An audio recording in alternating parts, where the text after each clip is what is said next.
Hello everyone. Before we get started, make sure to like and subscribe and leave a comment saying where you're from and when you watched. That way, YouTube will continue to show you stories like this. Now, let's get started. Sarah and Mark had just moved into the small house in the suburbs 2 months ago. They had chosen this place because they wanted to start a peaceful life after years of busy working in the city. The house was old but cozy, with a small garden in the back and an attic room that Sarah planned to turn into a reading room. Everything was perfect until they discovered an old baby monitor left in the spare bedroom on the second floor. Mark thought it was the previous owner's thing and was going to throw it away, but Sarah thought it was cute, so she kept it. One night, when it was raining lightly on the porch, Sarah was reading a book when she heard a buzzing sound coming from the monitor. She thought Mark was testing the device, so she went to check, but he was downstairs and didn't touch it. She stared at the small machine that made a sound like someone was whispering. At first it was just a few mumbles, but the more she listened, the more she realized it was the voice of a woman lulling her baby to sleep. Sarah felt a chill run down her spine. There were no children in the house. She called Mark to listen. He picked up the phone and adjusted the volume. The faint whispers suddenly became clearer. A voice rang out as if from a faraway space. "Go to sleep. Don't cry anymore." They both looked at each other, their hearts pounding. Mark tried to reassure himself that it might be the neighbor's radio receiver, but he didn't really believe what he said. That night, they couldn't sleep. Sarah left the phone on the table, occasionally looking at it as if she was afraid of missing something. Around 3 in the morning, the whispers rang out again, this time a small cry mixed with a coaxing sound. Sarah jumped up, goosebumps all over her body. She ran to check the empty room where the phone was, but in the darkness there was only cold air and a musty smell. The next morning, Mark took the phone apart to check but found nothing unusual. He tried to turn it on nearly 10 times during the day, but no sound came out. Sarah was still haunted by the voice from last night. She felt like someone was in the house with them. That night, they invited their neighbor, Mrs. Linda, over for dinner. When Sarah told the story, she just smiled faintly and whispered that this house had belonged to a young couple. They had lost their newborn baby a few years ago in that very room. After that tragedy, the wife disappeared without a trace. Sarah felt a chill down her spine. Night fell. The heavy rain falling on the roof made a dark murmur. Mark slept soundly, and Sarah lay awake, looking at the machine at the head of the bed. Suddenly, the small light on the machine blinked. The whispering returned, this time clearer than ever. "I'm here, Mom," Sarah choked, tears welling up in her eyes without knowing why. The voice was weak, sorrowful, but seemed to contain endless loneliness. She gently called Mark to wake up. But when he opened his eyes, the sound suddenly stopped. Everything was so quiet that she could hear her heartbeat. Mark told her to throw the machine away tomorrow morning, but Sarah felt something holding her back. She needed to know who was on the other end of the line. The next day, she researched the previous owners of the house.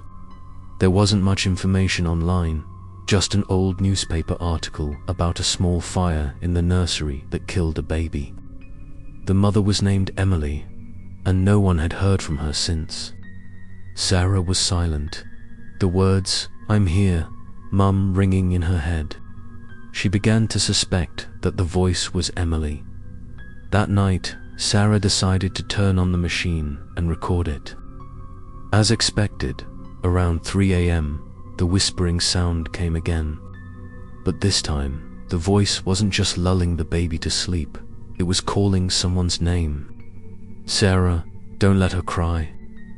Sarah trembled as she looked around the room, her heart pounding as she realized the voice was calling her own name. Mark jumped up and pulled the power cord, but the machine kept beeping steadily. The lights in the room flickered. The air was thick, as if electrified. For a moment, they saw a blurry figure of a woman standing in the corner of the room, holding what looked like a child wrapped in a blanket. The scene disappeared quickly, leaving behind a slight burning smell, and the machine fell to the ground. They were silent, not daring to touch anything. The room seemed to breathe. Every corner of the wall seemed to be watching them. Sarah felt as if eyes were following her all the time. From that night on, they began to hear small footsteps round the hallway, even though there was no one else in the house. And then one night, the machine, even though unplugged, still turned on by itself. The whisper rang out again. "Go to sleep, my child. I am always here." Sarah knew that, from that moment, they were no longer living alone. The story had just begun. Sarah woke up in the middle of the night, the cold seeping through the gaps in the blanket. She glanced at the baby monitor they had put in the box they were going to take out this morning. Unbelievably, the indicator light on the monitor was still flashing. She gently pushed Mark up, her voice trembling as she told him that the monitor was still working, even though the batteries had been removed. Mark struggled to sit up, frowning from sleepiness, but when he saw the flashing blue light, he was stunned too. He tried to open the back cover of the monitor. It was empty inside, no battery, no plug. Yet the buzzing sound was still coming out. Sarah clearly heard a woman's voice, lulling her baby to sleep. Gentle but haunting. "Go to sleep, baby. Don't be afraid of the dark." The voice made the air in the room heavy. Outside the window, the steady sound of rain mixed with the sound of wind whistling through the trees, creating a chilling sound. Mark tried to turn off the monitor, but when his hand touched it, his whole body felt like it was electrocuted. The lullaby suddenly turned into sobs. They looked at each other, not daring to speak. Sarah shivered and covered her head with the blanket, but the crying continued to echo around the room, as if it were no longer coming from the monitor, but from the walls. Mark ran down to the basement, found a trash bag, and hurriedly wrapped the monitor up and took it to the trash can in front of the door. The rain was getting heavier, and he went back into the house, his heart still pounding. But as soon as he closed the door, the lullaby sounded again from the second floor. Sarah shouted for him. They both ran upstairs, the empty room now unusually cold. Under the dim light, they saw the baby monitor still lying there, dry, showing no signs of being wet. Sarah backed away, tears welling up in her eyes with fear. Mark mustered up the courage to throw the monitor on the floor, shattering it and stopping. The next morning, they decided to throw the broken pieces away. But since the monitor disappeared, the house began to make strange sounds again. During the day, Sarah heard light footsteps in the hallway, even though Mark had already left for work. She smelled the scent of powdered milk in the air, a scent she had never been familiar with. Sometimes in the mirror, she caught a glimpse of the woman standing behind her, holding the child. Sarah's uneasiness made her start to dig deeper. She went back to the city library, asking the manager to help her look up the records of the previous owner of the house. After hours of searching, she found a newspaper article about a fire that left a child suffocated and the mother missing. What made her shiver was that the image of the woman in the article had the same face as the figure she had glimpsed in the mirror. That night, Mark was away on business, and Sarah was home alone. It was raining again. She turned on the TV to relieve the emptiness, but the signal suddenly became distorted. The screen went blank and then emitted a buzzing sound like a monitor. Sarah stood up, shaking her hand as she turned off the TV, but the sound still rang out, seemingly coming from upstairs. She walked up the stairs. With each step, the lullaby became clearer. "Don't cry. Mum's here." She reached the empty door, a strange blue light seeping through the crack. When she opened it, she was stunned to see a new baby monitor on the table, lit up as if it had never been broken. On the small screen was a black and white image of a rocking crib. Sarah couldn't breathe. She knew clearly that there was no crib in the room. The lullaby stopped. Instead, a soft sigh sounded. Sarah stepped back, but the door behind her slammed shut automatically. The space became thick, the cold air enveloped. A blurry hand appeared on the screen, slowly pointing towards her. Sarah screamed, banging on the door repeatedly. Finally, the door opened. She rushed out into the hallway. Falling down the stairs, Mark returned early in the morning, found his wife lying unconscious on the floor, surrounded by the pieces of the baby monitor. He panicked and took her to the hospital. When she woke up, Sarah didn't say anything, just stared blankly into space. The doctor said she was in shock and needed to rest when Mark returned home to clean up. He accidentally saw an old photo fall out of his wife's notebook. In the photo, Sarah was standing in front of the house, but there was a woman's silhouette looking down from the second-floor window. Mark was devastated. He swore that the day the photo was taken, it was just the two of them. At night, he was alone in the quiet house. The rain was falling again. A buzzing sound came from somewhere. He looked around and saw, on the bedside table, the baby monitor was still on, even though he had thrown it away long ago. The lullaby voice rang out again, as light as a breath, but chilling to the heart. "Go to sleep, baby. Don't cry anymore. ... Mark held the phone in his hand, trying to stay calm. Who was she? What did she want? His voice trembled in the empty room. Silence. Then a woman's voice answered, weak and full of pain. "I just want my baby to sleep. ... He looked at the screen. A blurry image appeared. A woman was holding a child. Her face was filled with tears. Her eyes were looking straight at him, pleading. Mark suddenly felt pity mixed with fear. He understood that the soul was still trapped, unable to leave, but at that moment, the lights in the room suddenly went out. The baby's cry echoed throughout the house, each sound penetrating his ears like needles. He turned on the flashlight, shining it around, but saw no one. When the light reached the mirror, he was stunned. There was no image of him in the mirror, only the woman standing holding the baby, looking at him with empty eyes. The story was not over yet. The darkness in this house seemed to contain many things that had not been revealed. And that machine, every night, it still lit up, even though no one turned it on. Mark couldn't forget the empty look in the mirror that night.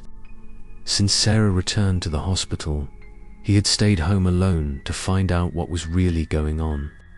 He was filled with fear. But there was also something else driving him, the urge to understand why that spirit couldn't rest in peace. He remembered what Mrs. Linda had said. The room on the second floor had been sealed for many years after the fire. The previous owner had just moved out, leaving everything as it was. The next day, Mark took a flashlight and a tape recorder and decided to unlock the door behind the empty room, the one the previous owner had forbidden anyone to enter. When he inserted the key, the old lock made a cold, creaking sound. The door opened. A stream of musty air rushed out, making him cover his mouth. The weak light from the flashlight swept across the peeling wall, revealing black streaks like smoke marks. On the wall still hung an old picture frame, inside of which was a picture of a woman holding a newborn baby. In the dim light, the woman's face was exactly the same as the image in the mirror that Sarah had seen. Mark felt like someone was standing behind him. He turned around, but there was only darkness and the sound of rain outside the window. He continued to walk deeper into the room. In the middle of the floor was a burnt crib, covered in a thick layer of dust. In the crib was a teddy bear with half its face burned. When Mark gently touched it, the bear fell down, revealing a second baby monitor underneath, old and covered in ash. His heart was pounding because this monitor was exactly like the one he had thrown away. He bent down to pick it up, and as soon as he touched it, the buzzing sound rang out again. The woman's weak voice said, "Don't leave me alone." Mark stepped back, his heart almost stopping. He tried to calm down, took out his phone to record it. The voice continued, but this time it changed to the sound of a baby crying, then suddenly stopped. The room became so quiet that he could hear his own heartbeat. As he shined his flashlight around, he noticed a crack in the opposite wall that ran down to the floor. Something reflected light from inside the crack. Mark gently pried it open with a screwdriver, pulling out an old tin box. He opened the lid, revealing a few photos and a yellow diary. Emily's name was written on the cover. Shakily, he turned the first page, and scribbled words appeared. "She can't sleep. Her cries still echo throughout the house even though she's gone. They say I'm crazy, but I know she's still here." Mark continued reading, each page sending a chill down his spine.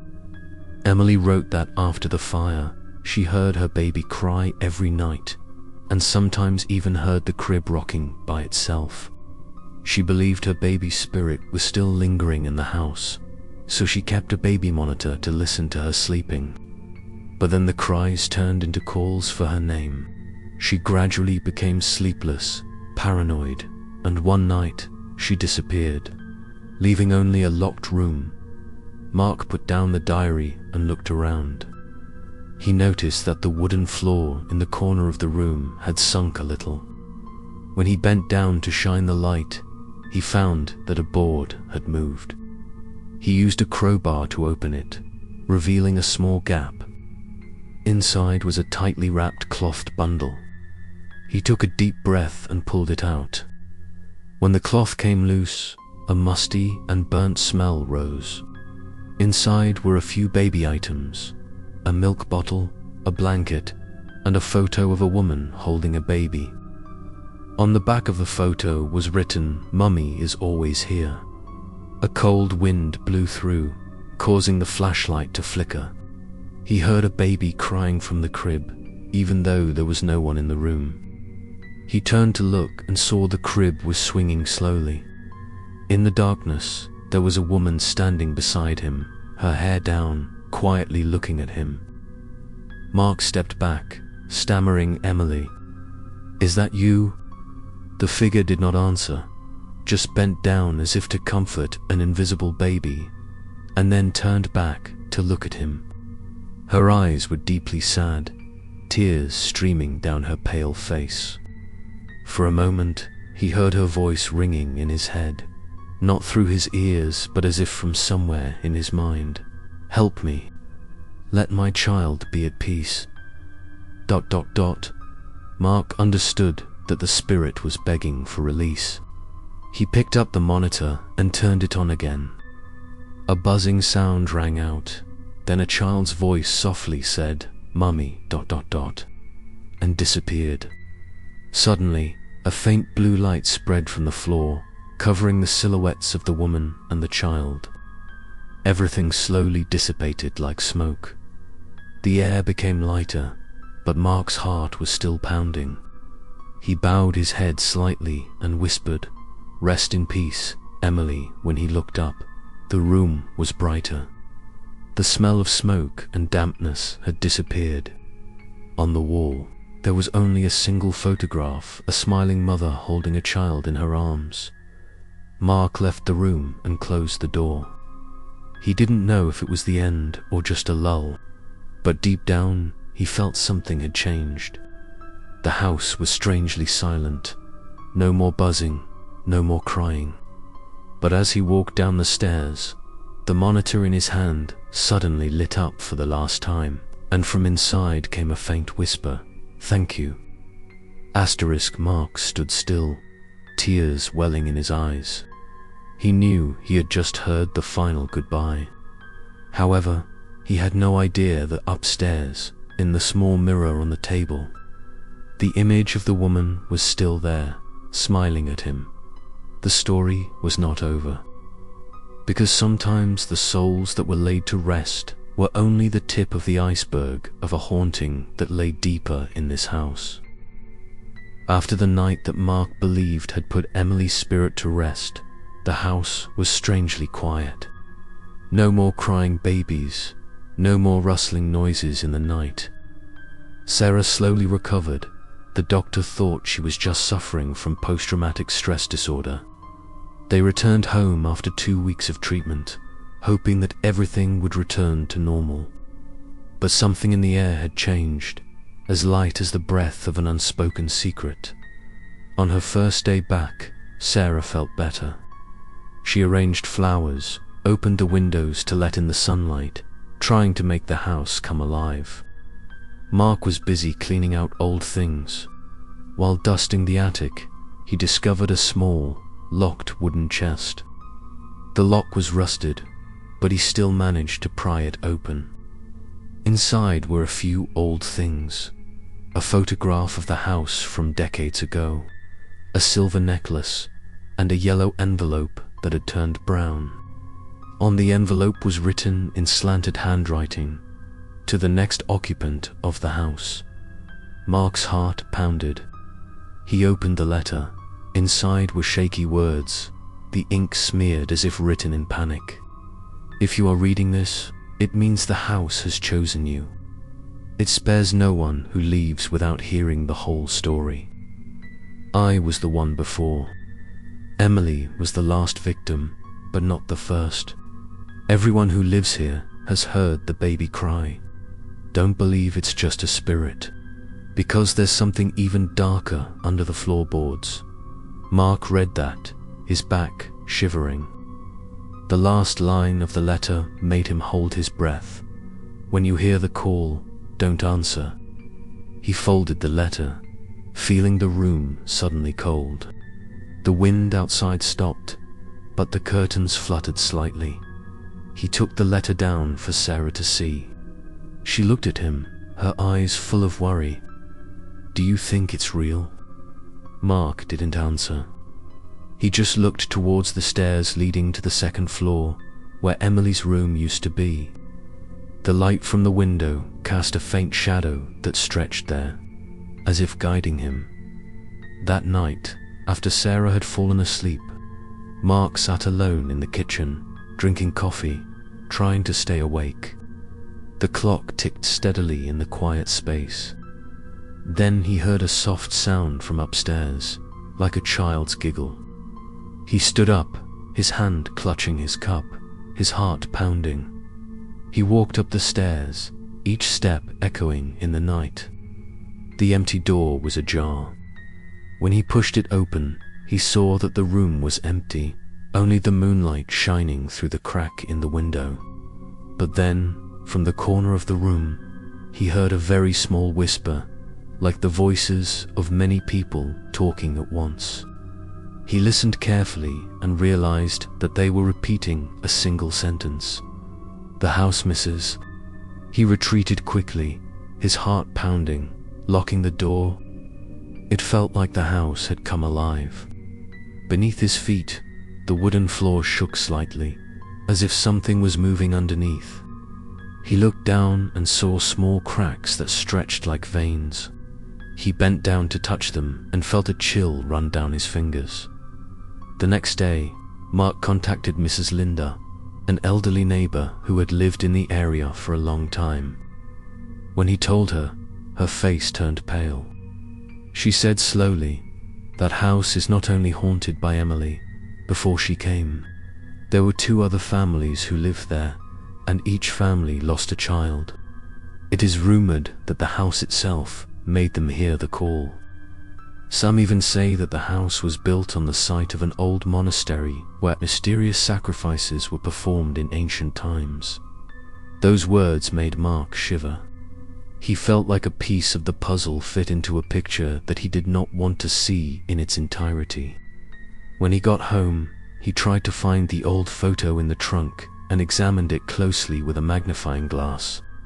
In the corner of the photo, he saw a shadowy figure that looked like a woman holding a baby standing in front of the door. The closer he looked, the colder he felt. The woman's face in the photo was exactly like Sarah's dot at night. Sarah couldn't sleep again. She heard someone lulling a baby to sleep in the basement. At first, she thought Mark was watching TV, but when she went downstairs, the house was empty. The basement door was ajar, and from inside, a sound came. She shivered and turned on the flashlight and went downstairs.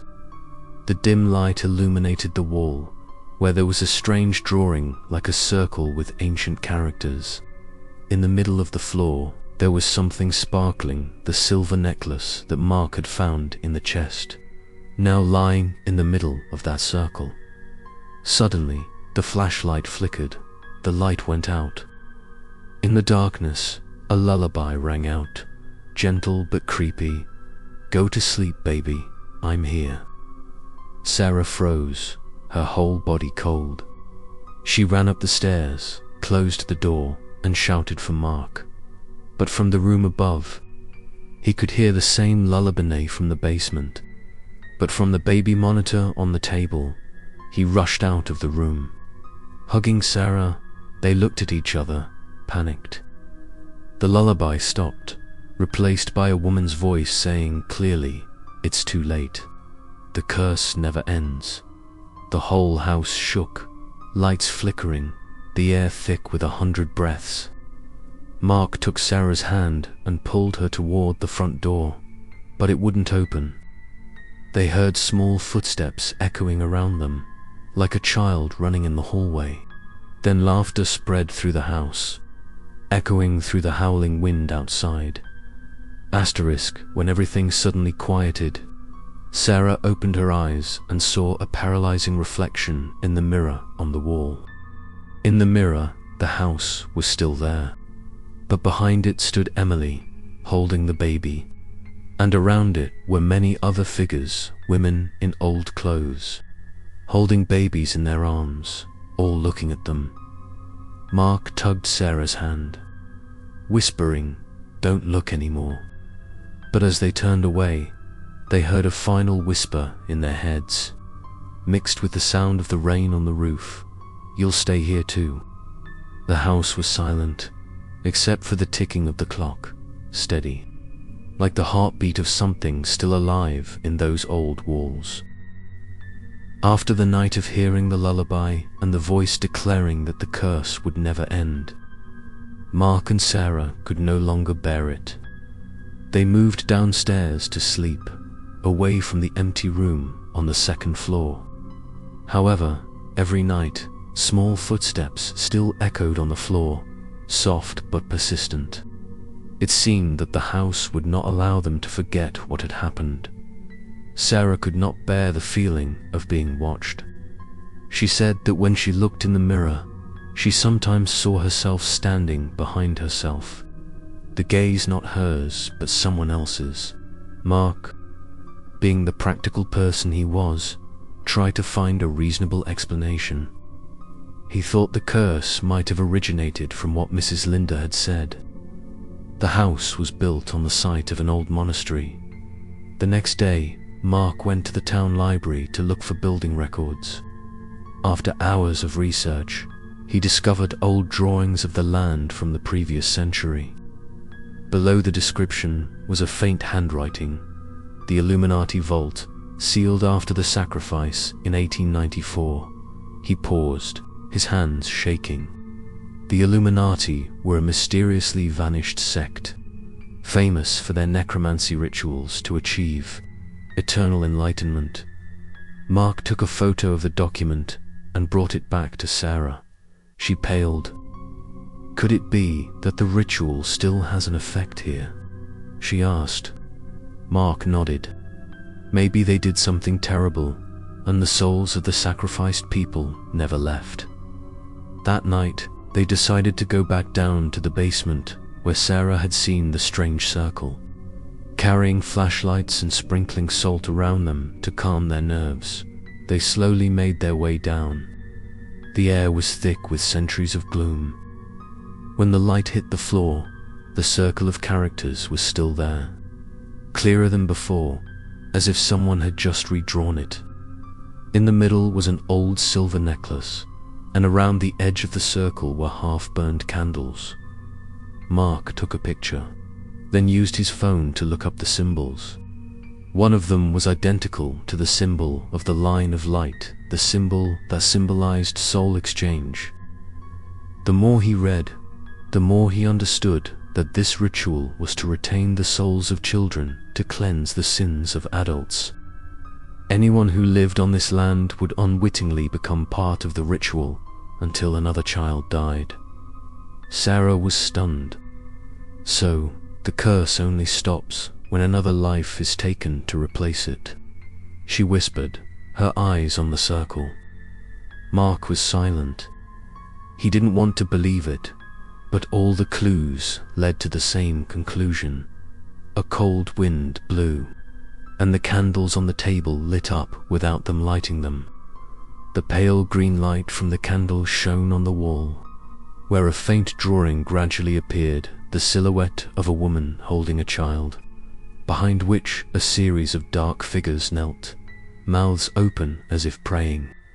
Sarah held Mark's hand tightly, her heart pounding. A whisper echoed throughout the cellar, not just Emily's this time, but many other voices, overlapping each other. "Give us back our child. Complete the ritual." Mark shouted, "Stop," and threw the bottle of holy water he had brought into the middle of the circle. A flash of light, the candle went out. Everything was plunged into darkness. They heard the echoes of children's laughter, but it quickly disappeared. After regaining their composure, they ran upstairs and locked the cellar door. But as soon as they got there, Sarah felt a burning sensation on her palm. She opened it and saw a faint mark on her skin that looked like the symbol in the circle. Mark was horrified and dragged her out of the house that night. They took shelter at a nearby hotel, but neither of them could sleep. The next morning, Mark met with the priest of the local church. He listened and mused that the ritual of the Order of Light was once forbidden because it prolonged the soul in the mortal world. If that circle still exists, the curse cannot be broken. The only way is to find its origin and destroy the remaining energy container. He said Mark understood that the object was the baby monitor. It was not just a connection to Emily's soul, but a tool to maintain the ritual through radio waves and sound.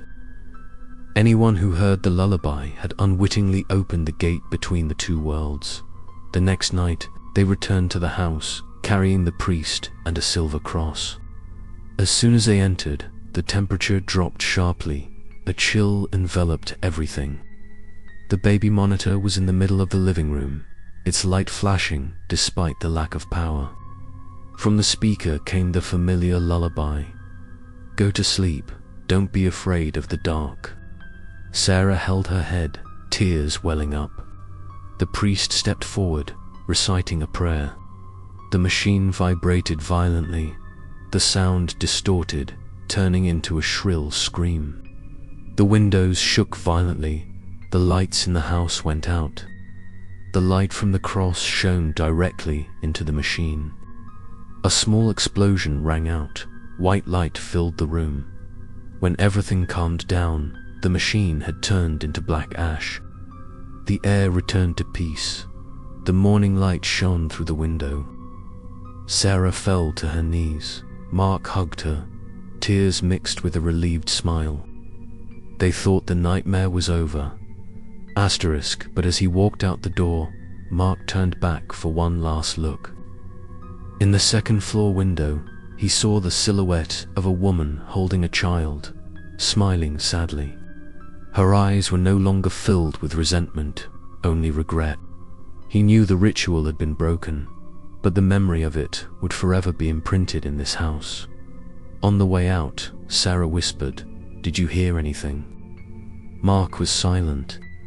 From afar, in the sound of the wind, a lullaby sounded one last time, gentle but cold. "Go to sleep, my child. The story is not over, because when a ritual is broken, there is always a price to pay."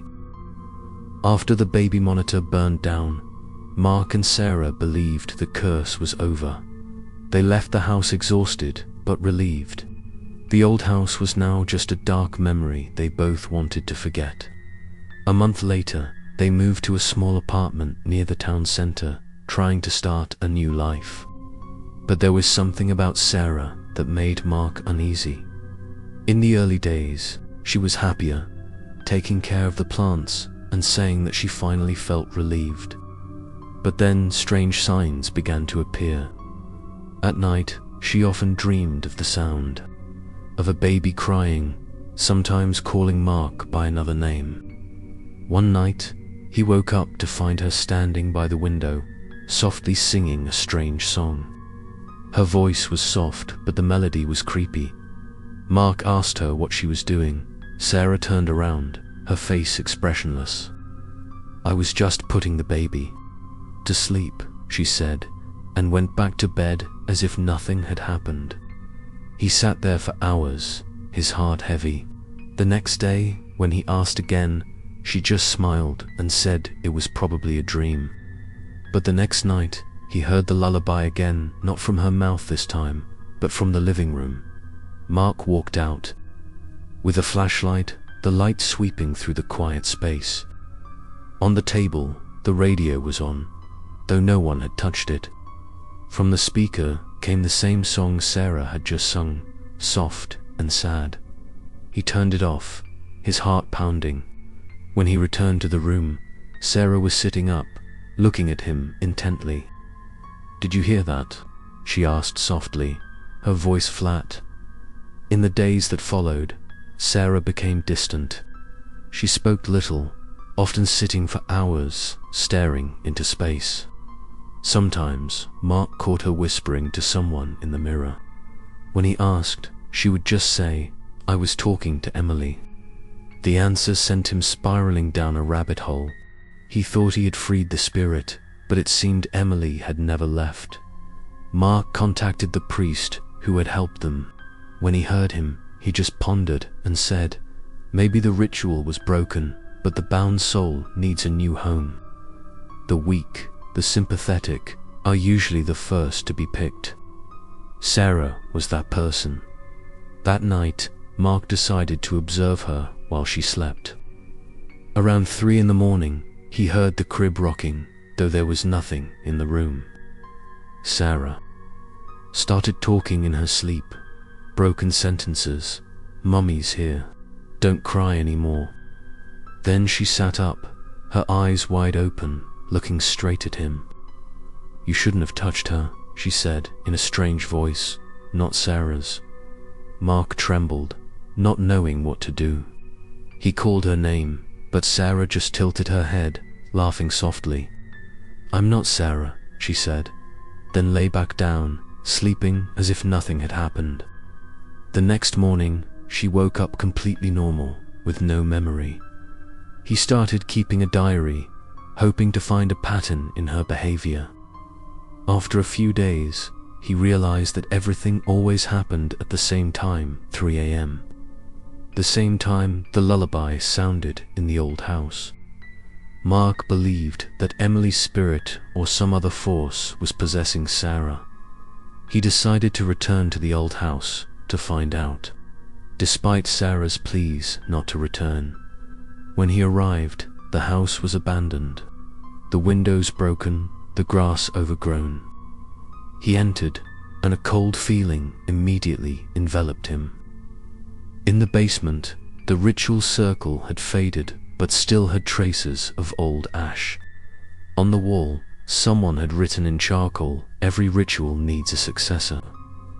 Mark felt a pang in his heart. He realized that Emily had not meant to harm anyone. She was forced to find a replacement to end the curse. And the spirit had chosen Sarah. He left the house and ran straight to the church. The priest said there was only one way: to sever the link between Sarah and the spirit by performing a liberation ceremony where it all began, right in the basement of the house. Mark understood that, if he didn't, Sarah would slowly disappear. Another soul would take over her body forever. That night, he returned to the apartment. Sarah sat in the room, her eyes distant. In her hand was the silver necklace that Mark thought he had lost. "Where did you get it?" she asked. She smiled slightly. "It never left me," she said, her voice whispering like the wind. Mark knew there was not much time left. When he approached, she reached out and gently touched his face, cold. "You don't need to worry about me," she whispered. "My mother is still here." Then she turned to the window, looking at the rainy night sky, the moonlight reflecting her empty, soulless eyes. Mark stood behind her, his hands clenched, tears falling. He knew the person in front of him was no longer Sarah, but something else borrowing her form. But he still couldn't let go. He whispered, "If you can hear me, come back." Sarah was silent for a long moment, then her lips moved slightly. "If I come back, that means someone else has to go." Asterisk, the air in the room suddenly turned cold. The lights flickered. The wind whistling through the cracks of the door sounded like crying. Mark knew Emily's spirit was still there, and the bond between her and Sarah was tighter than ever. That night, the lullaby sounded again. But this time, it was not just lulling the baby to sleep. It was calling his name. "Mark, come here." He looked around, his heart pounding. The apartment was dark. Only the lullaby led him to where it all started, the mirror in the bedroom. In the mirror, Sarah was holding a baby, smiling softly, and his figure had completely disappeared. Mark couldn't take it anymore. After the night he saw Sarah holding the baby in the mirror, he knew Emily's spirit had taken over his wife's body. The next morning, he went to see the priest, begging for help. The priest looked at him with compassion and said, "You must go back to where it all began. There you will find a way to end the curse, but not everyone can return." Mark didn't say anything more, he just nodded. That afternoon, he prepared everything: a silver cross, holy water, an old prayer book, and a white candle, a symbol of hope. Sarah remained in the room, her eyes blankly staring out the window. When he left, she only whispered, "You can't save me." It's not just Emily anymore. Those words made his heart clench. But he still drove in the pouring rain, back to the old house. Each drop of rain was as heavy as his heartbeat, pounding, urgent. The house stood still in the fog, the light flickering weakly through the tattered curtains. The main door was ajar, as if waiting for him. Stepping inside, the musty smell mixed with the cold made him shiver. He turned on the flashlight and headed straight for the basement. The ritual circle had been erased, but under the light, the ashes suddenly rose as if blown by a current. He knelt down, opened the prayer book, and began to read. His voice was steady, but the air in the room was getting thicker. From the darkness, a child's giggles rang out.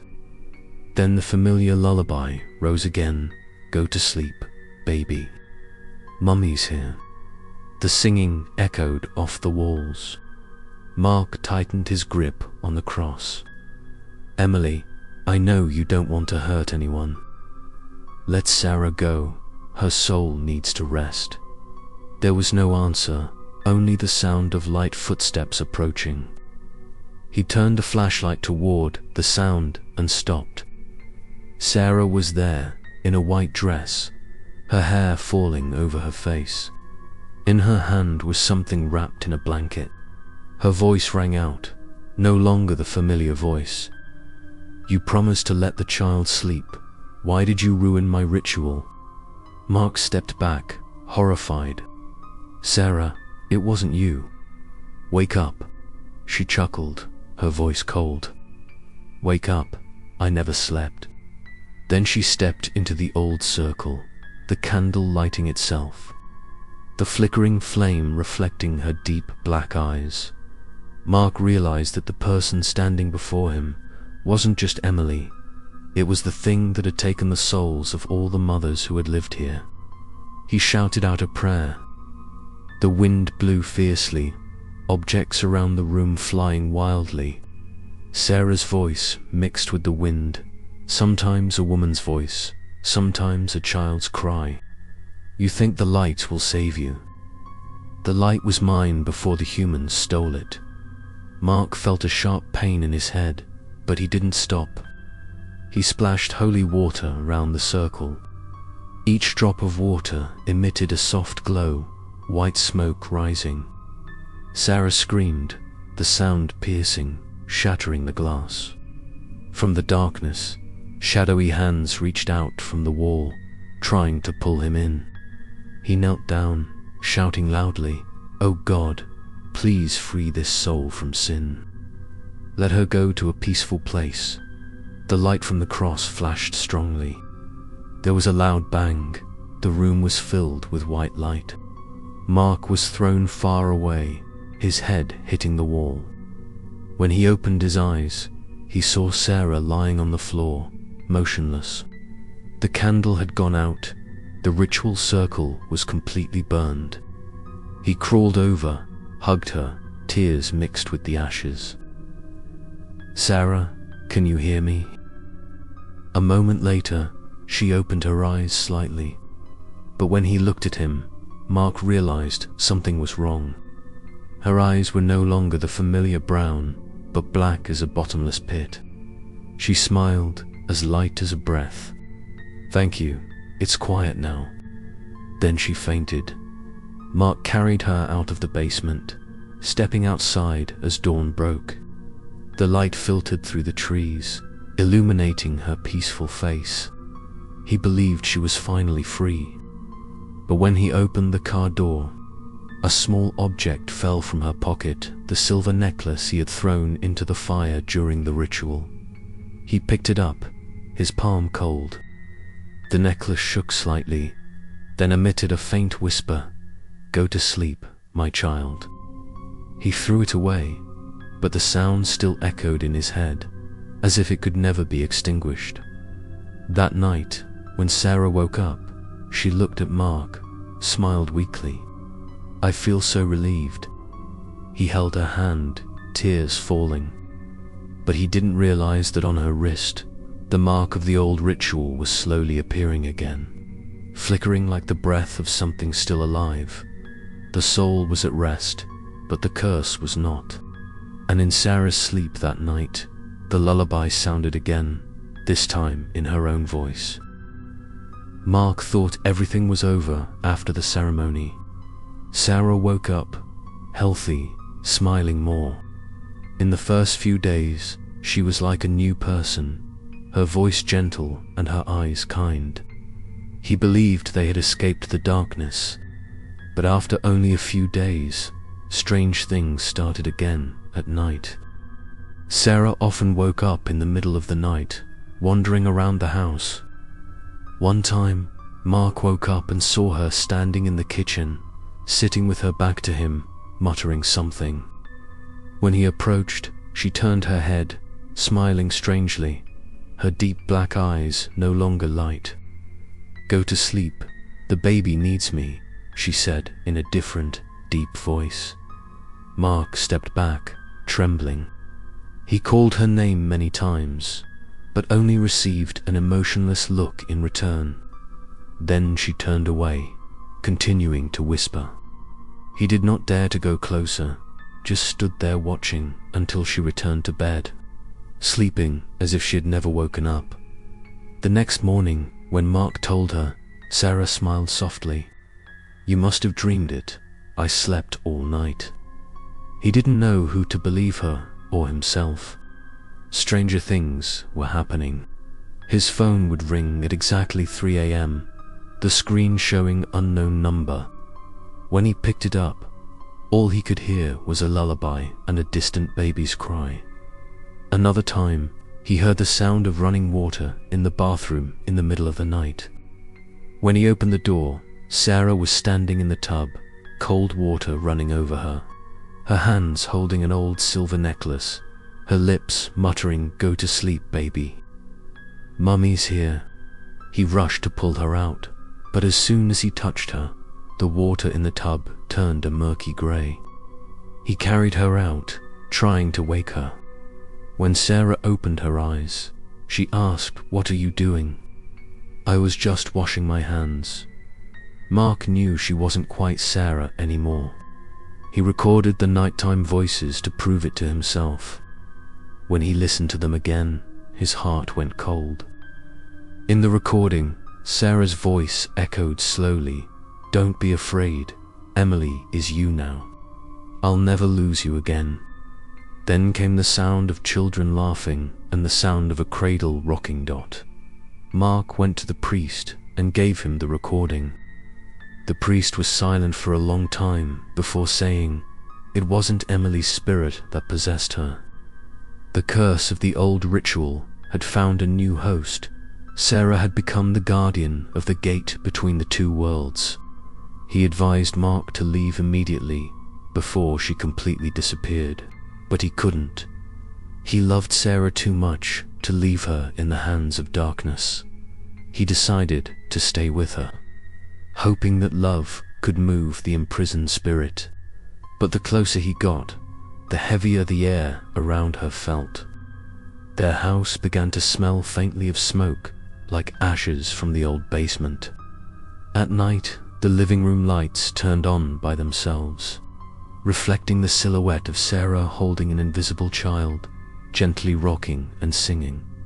One day, Mark discovered a circular mark on her wrist, exactly like the symbol from the old ritual. Every night, the mark grew darker, glowing faintly in the darkness. When he tried to touch it, Sarah burst into tears.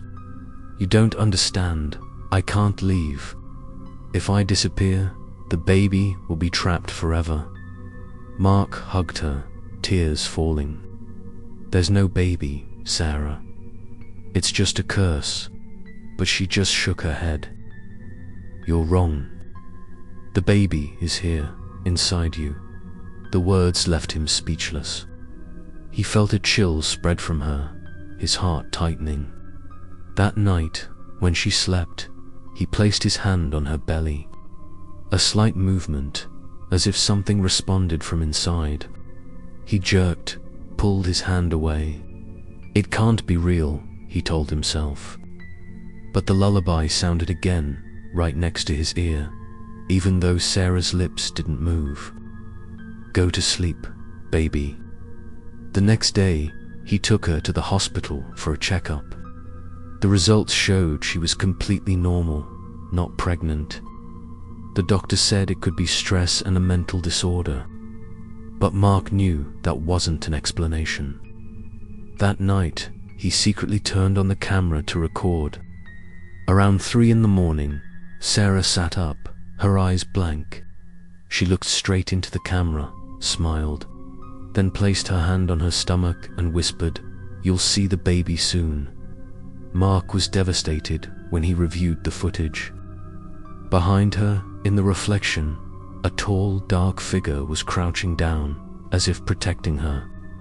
The figure had weak, glowing eyes and a hazy face, similar to Emily but no longer human.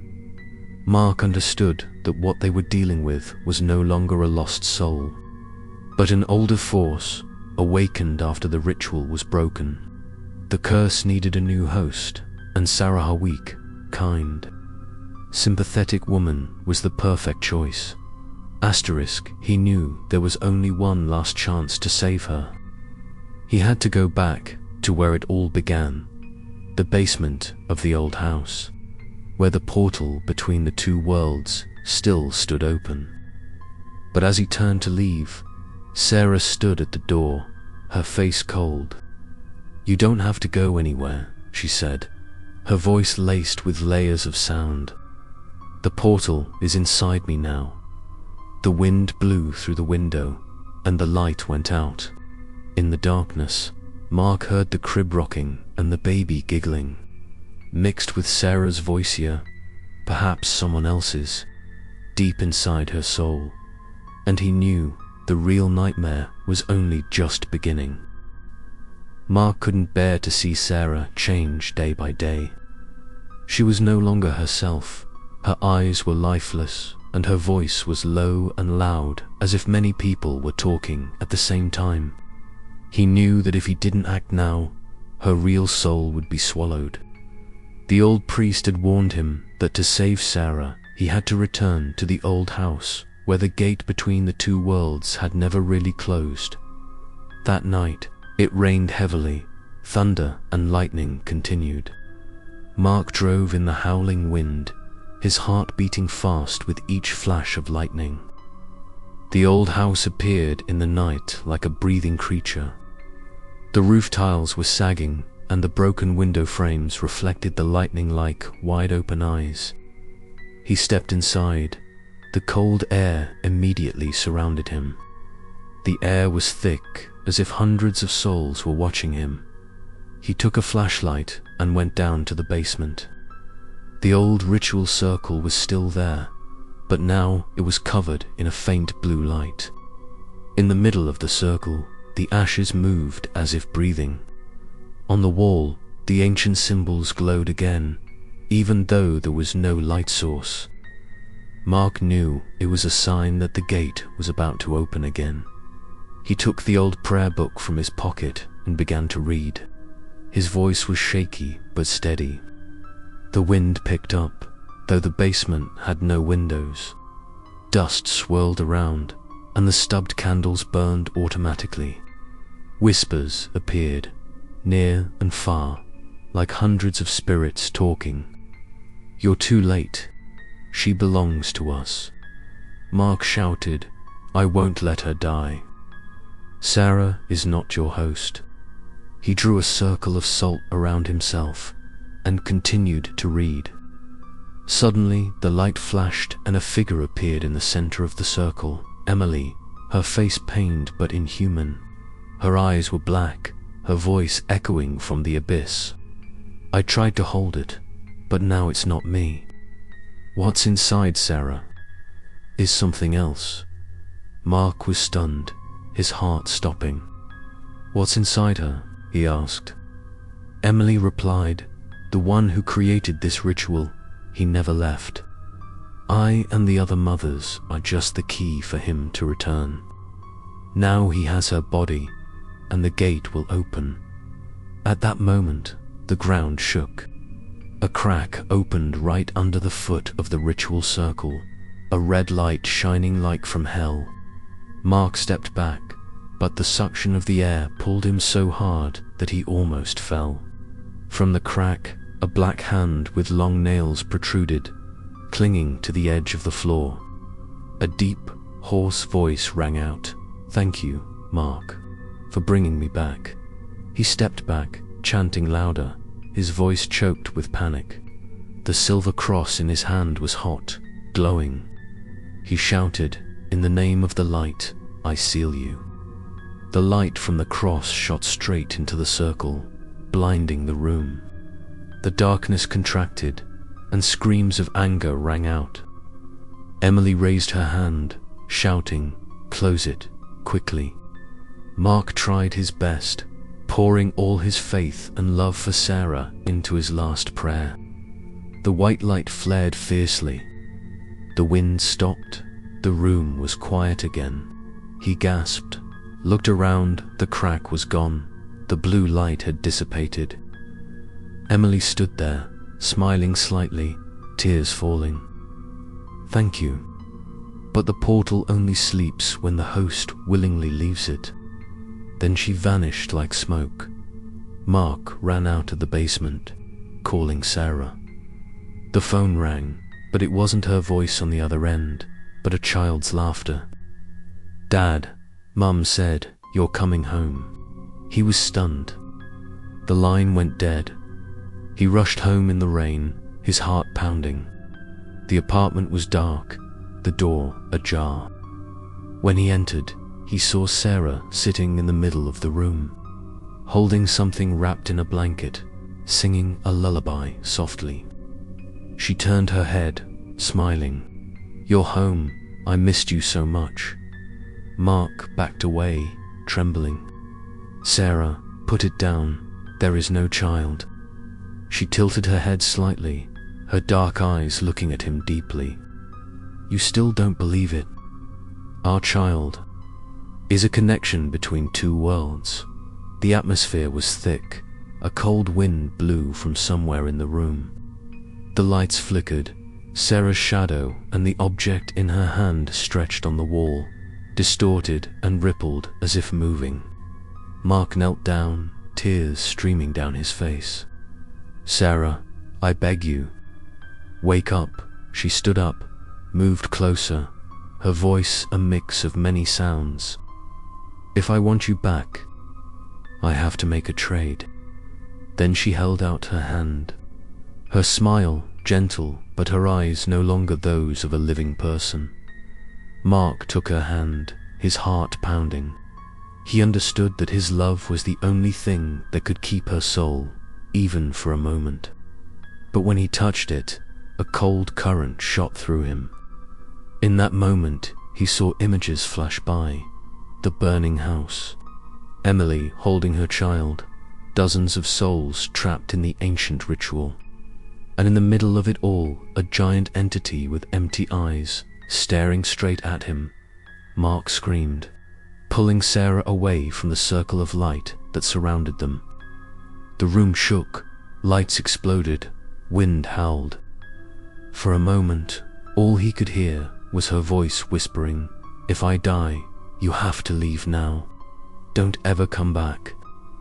Then the white light burst again, plunging them both into silence. When Mark opened his eyes, he was lying on the floor. The room was dark. Sarah was gone.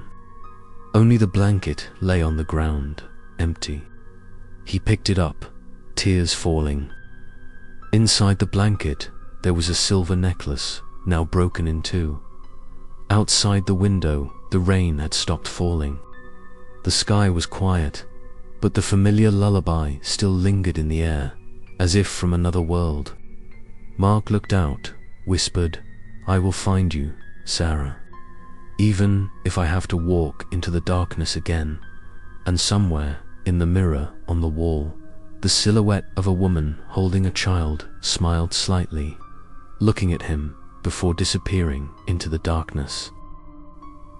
Mark sat silently in the empty room, his hands trembling as he held the broken silver rosary that Sarah had left behind. The morning light shone through the window, reflecting off each bead, making them flicker faintly like the last breath of memory. Half the rosary was intact. The other half was broken and engraved with tiny symbols that he had never noticed before. He leaned against the light, realizing that the symbols were not decorative patterns, but the ancient letters of the Order of Light sect that had performed the sacrificial ritual in that house. He took out a pen and paper and copied each symbol and looked it up. After hours of searching in the old library, he discovered the words roughly translated as "where prayer begins." Below the characters was engraved a small symbol of wings and eyes. Mark remembered seeing that symbol before engraved on a rusty iron door in the basement of the old house. A door he had never opened. He understood that Sarah had left a clue, leading him back to that place. That night, he returned to the house, carrying a flashlight, rosary, and an old prayer book. The house stood tall in the darkness, eerily silent. Inside, the wind blew through the cracks in the door, making a sound like a sigh. He went straight to the basement, where the ritual center used to be. The walls were damp and moldy. The old black ash stains were still there, and in the far corner was a heavy, dusty iron door. He knelt down, took half of the rosary, and placed it in the lock slot. Strangely, the lock vibrated slightly, emitting a metallic sound. When he turned the rosary, it clicked, and the door opened. A cold breeze blew into his face. Inside was a small, low, narrow room.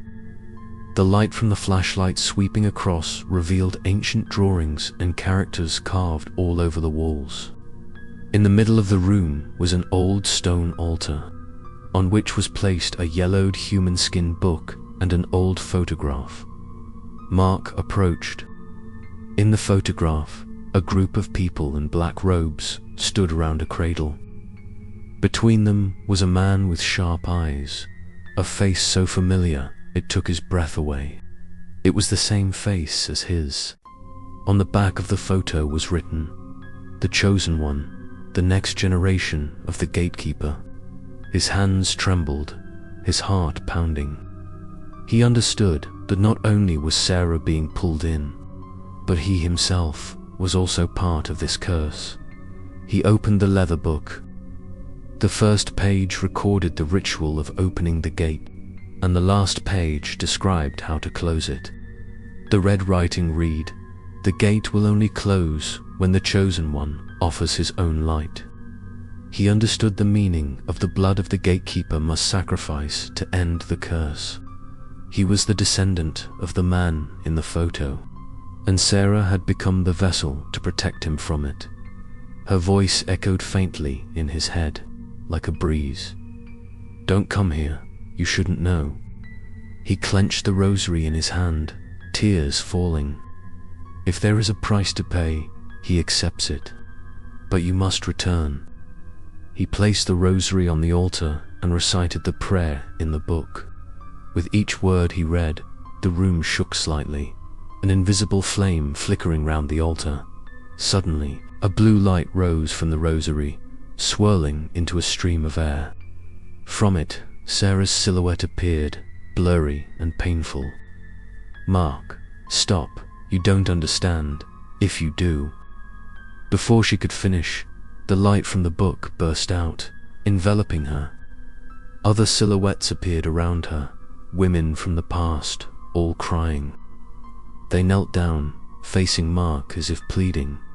He closed his eyes and continued reading, his voice broken but firm.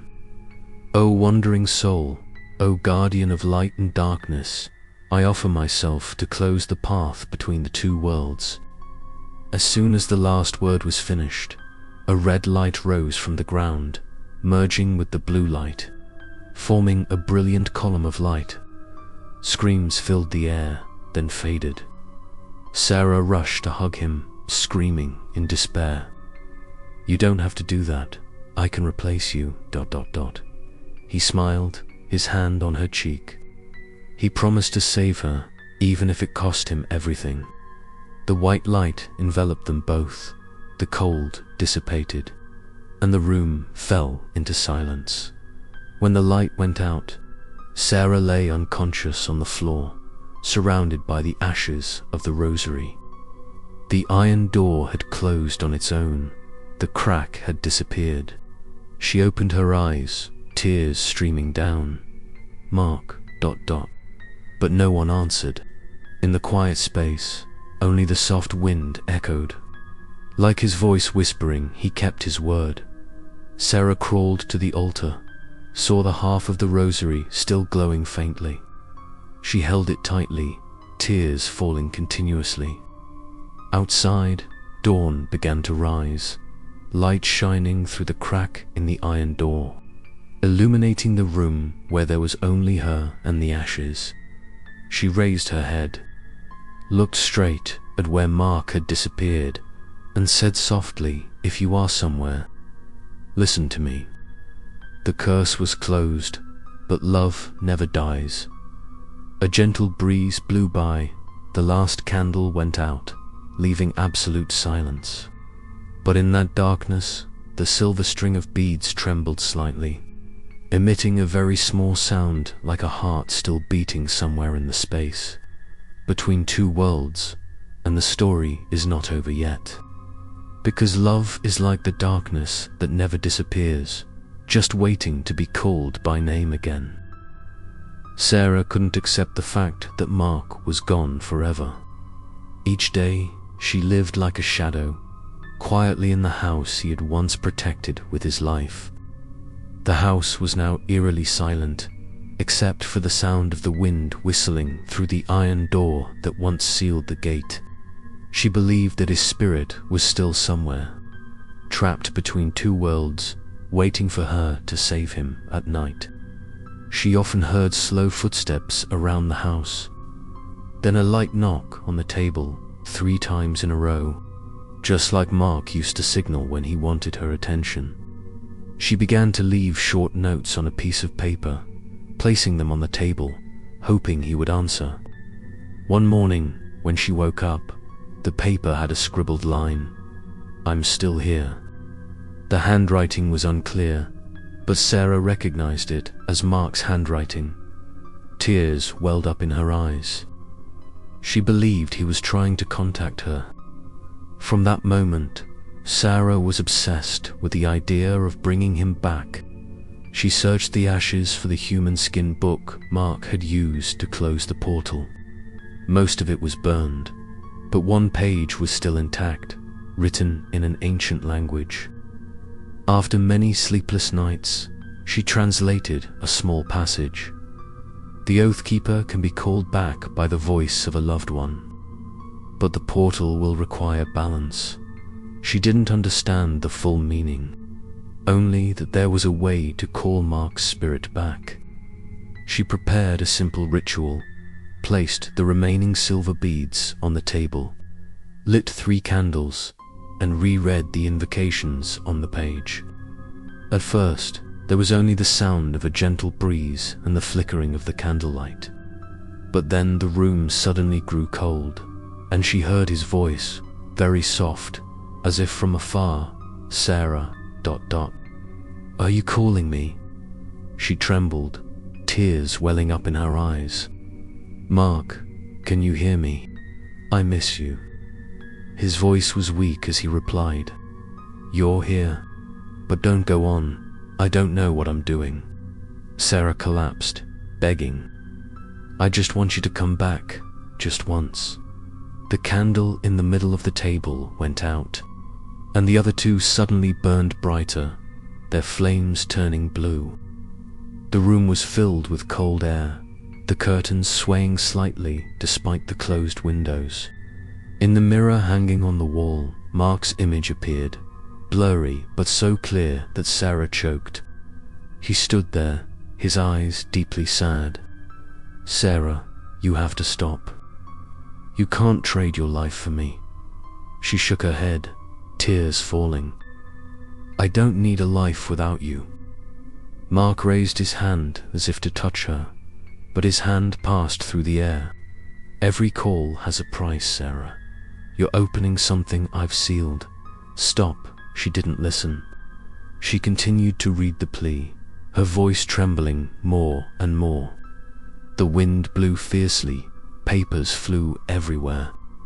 The last candle went out, the room was plunged into darkness. In that moment, she heard a baby crying from the floor, the cradle rocking, and a woman's voice whispering, "Another soul ready to be sacrificed." Sarah was stunned, stepping back. Mark's voice disappeared, replaced by laughter echoing throughout the room. She felt the ground shake beneath her feet. The old crack in the floor began to appear again, a red light flickering below. She realized she had made a mistake. She quickly knelt down, hugging the rosary, crying, "Please spare him, take me instead." But from within the crack, A black hand reached out and grabbed her wrist. Cold, painful. She tried to pull away, but couldn't. A deep voice rang out, "I don't need you. I need the one who opened the gate." In her panic, Sarah saw Mark's silhouette appear again, light surrounding him. "Sarah, let go of the rosary. You have to leave," he shouted, but she couldn't. Her hand was pulled, almost swallowed into the crack. She screamed, "I won't leave you." The light around Mark was bright. He reached out, touched the rosary. The whole room exploded with white light. The sound of wind, crying, screaming mixed together and then faded.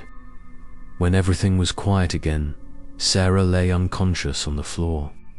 The gate closed, the crack disappeared, but the air was still thick. She opened her eyes, her breathing weak. She still held the rosary in her hand, now hot as coal. When she looked closely, each bead had a new word engraved on it, "I am here." She burst into tears, hugging the rosary to her chest. But when she looked up, she saw the mirror on the wall. In it, Mark was looking at her, smiling sadly. "I kept my word. But now you are the keeper." Sarah understood what that meant. She had reawakened the bond between the two worlds, and now his soul and hers were trapped. The room was quiet, except for the sound of her heartbeat and the wind outside the iron door. From afar, the familiar lullaby rang out again, "Sleep, my child." This time it was Sarah's voice. And somewhere, deep in the darkness, the gate began to breathe again, waiting for the moment to open again. Sarah sat motionless on the cold floor, her hands still clutching the darkened silver necklace. The dying candlelight illuminated her pale face, her lifeless eyes reflecting a faint blue light. Since waking up from the forbidden ritual, she felt that everything around her was different. It was no longer the world she knew. The air was thick, the sound echoed like hundreds of whispers around her. The house was silent, but beneath the silence was a steady breathing, deep and slow like the breath of a sleeping creature. Every time Sarah closed her eyes, she heard Mark calling her name. At first it was a gentle voice, then it gradually turned into strange echoes, mixed with the laughter of a child. She tried to cover her ears but couldn't. The sound came from inside her head. Day after day, she began to dream. In her dreams, she saw an ancient door leading deeper underground. Each night, the door opened a little more. Behind that door were hundreds of souls who had been sacrificed in the old ritual. They looked at her with empty eyes, whispering, "The Keeper has returned." Sarah woke up in a cold sweat, her heart pounding. But the most frightening thing was that a small crack had appeared on the living room floor, where she had closed the gate with Mark. She tried to ignore it, cleaning the house, lighting candles and praying. But every time she turned off the lights, a shadow would appear on the wall. Sometimes it was Mark, sometimes it was a strange woman's face, and gradually those faces merged together, forming an image of herself. Sarah didn't know what was real and what was a dream. One evening, she was sitting in front of the mirror and saw her reflection smiling, even though she hadn't moved. The shadow in the mirror spoke softly in a voice identical to hers. "Do you know why Mark died?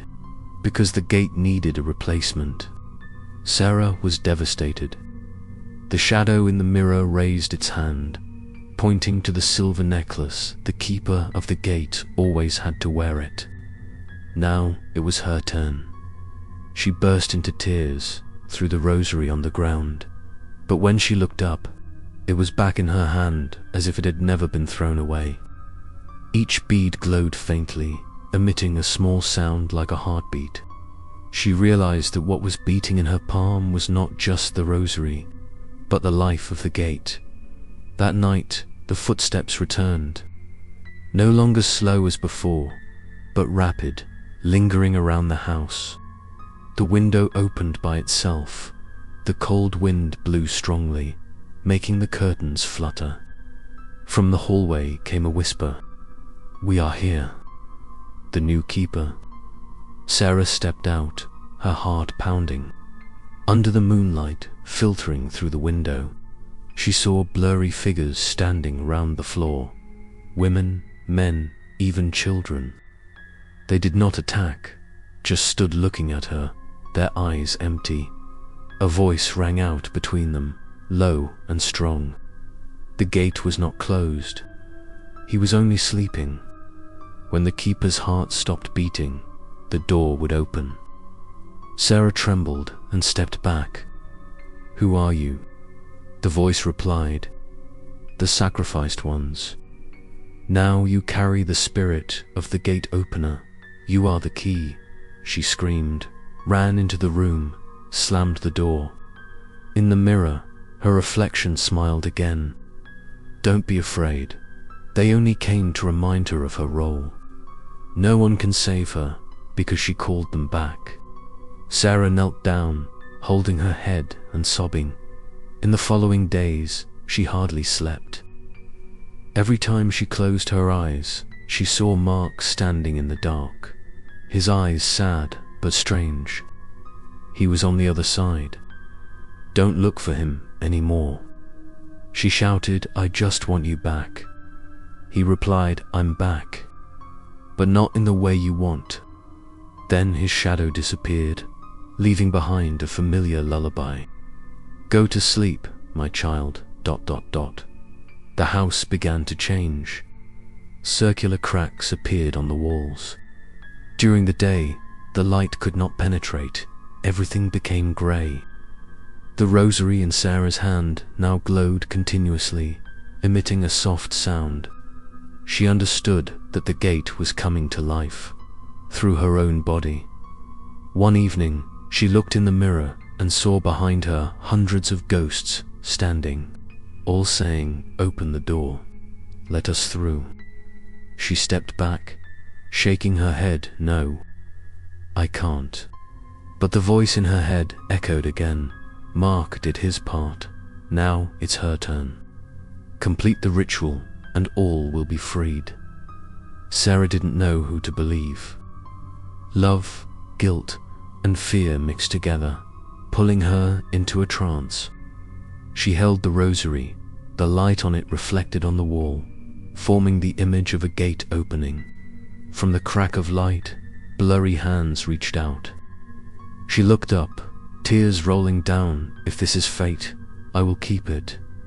When she finished speaking, the light from the rosary burst out. The house shook. The ghosts disappeared, leaving only a long whistling wind like someone breathing deep under the ground. Sarah sat in the middle of the room, her eyes gradually changing color, deep black and quiet. She spoke softly, her voice deep as if from afar. The gate was guarded. The darkness would sleep until someone called its name. Outside, dawn broke. Light shone through the iron doorframe, reflecting Sarah's face, half human, half shadow. The silver necklace in her hand still beat steadily like a second heart. And in that quiet space, the familiar lullaby rang out again. This time her voice mixed with hundreds of other voices, softly whispering, "Sleep, my child." Months passed since the night the blue light enveloped Sarah's house. People in the small hillside town began to tell strange stories. Whenever it was about to rain, they heard a faint lullaby on the wind, sometimes a baby's cry in the distance.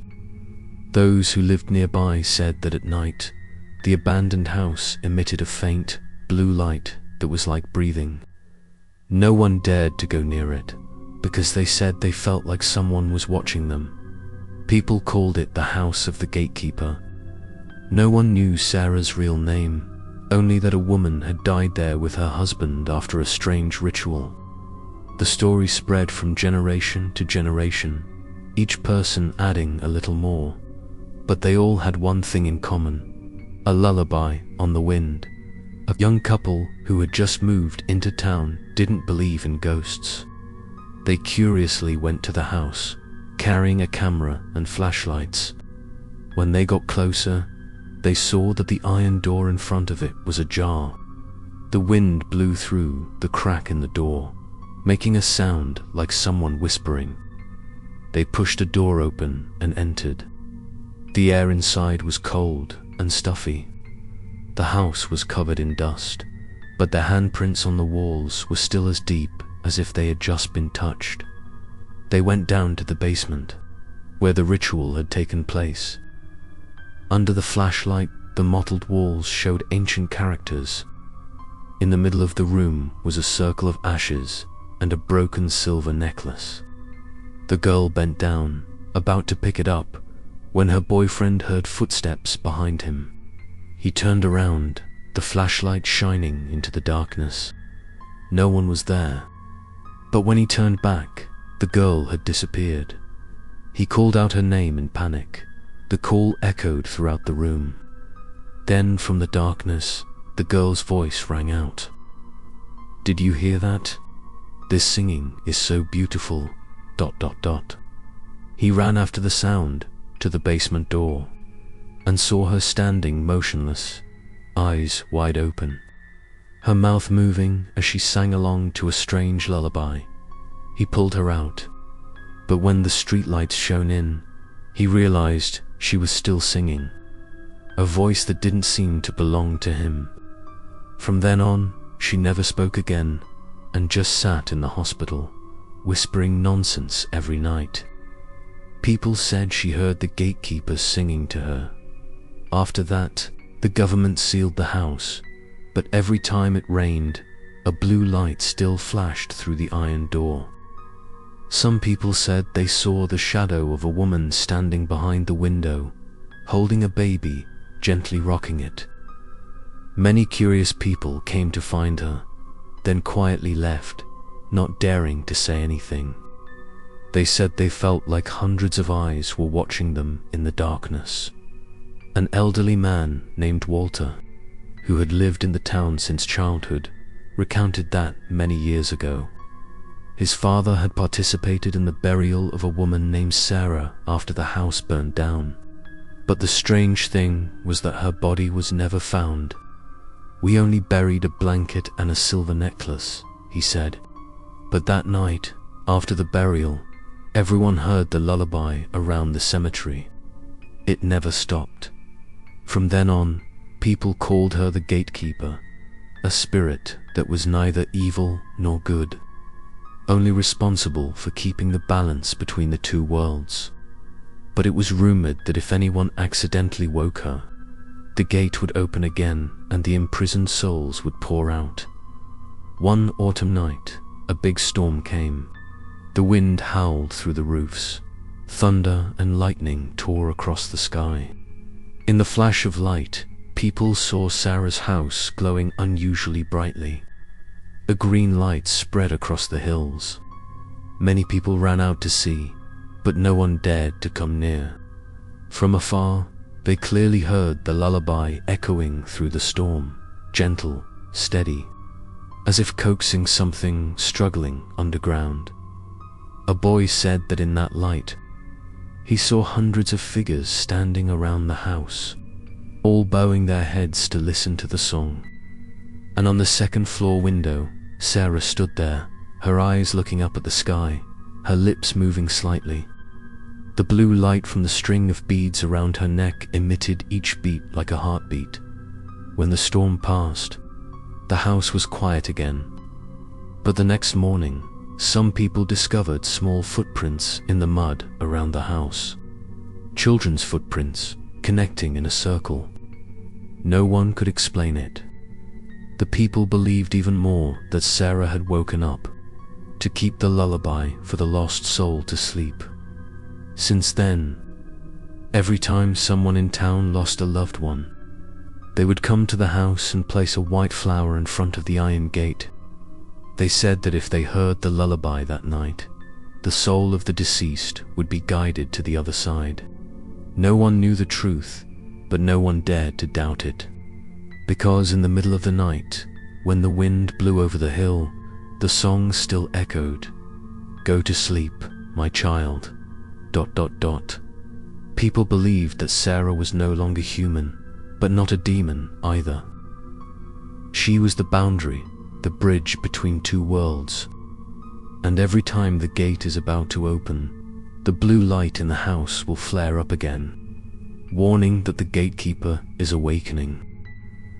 The story of the gatekeeper had become an urban legend that spread throughout the area. Many online channels began to come to film, with the goal of exposing the mystery of the house.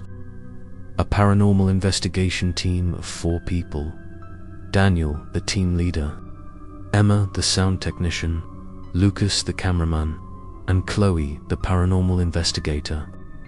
They brought infrared cameras, audio recorders, and electromagnetic sensors, confidently declaring that they would stay in the house all night to prove that no ghosts existed. It was just getting dark when they arrived in front of the old iron gate. The air was damp, cold, and strangely quiet. Daniel turned on the camera, smiling. "Today we will enter the house known as the Gatekeeper's residence. Let's see if this is a legend or a fact." As he pushed the door open, a cold wind blew through, causing the group to stop. Chloe looked up to the second floor, where the window was half closed.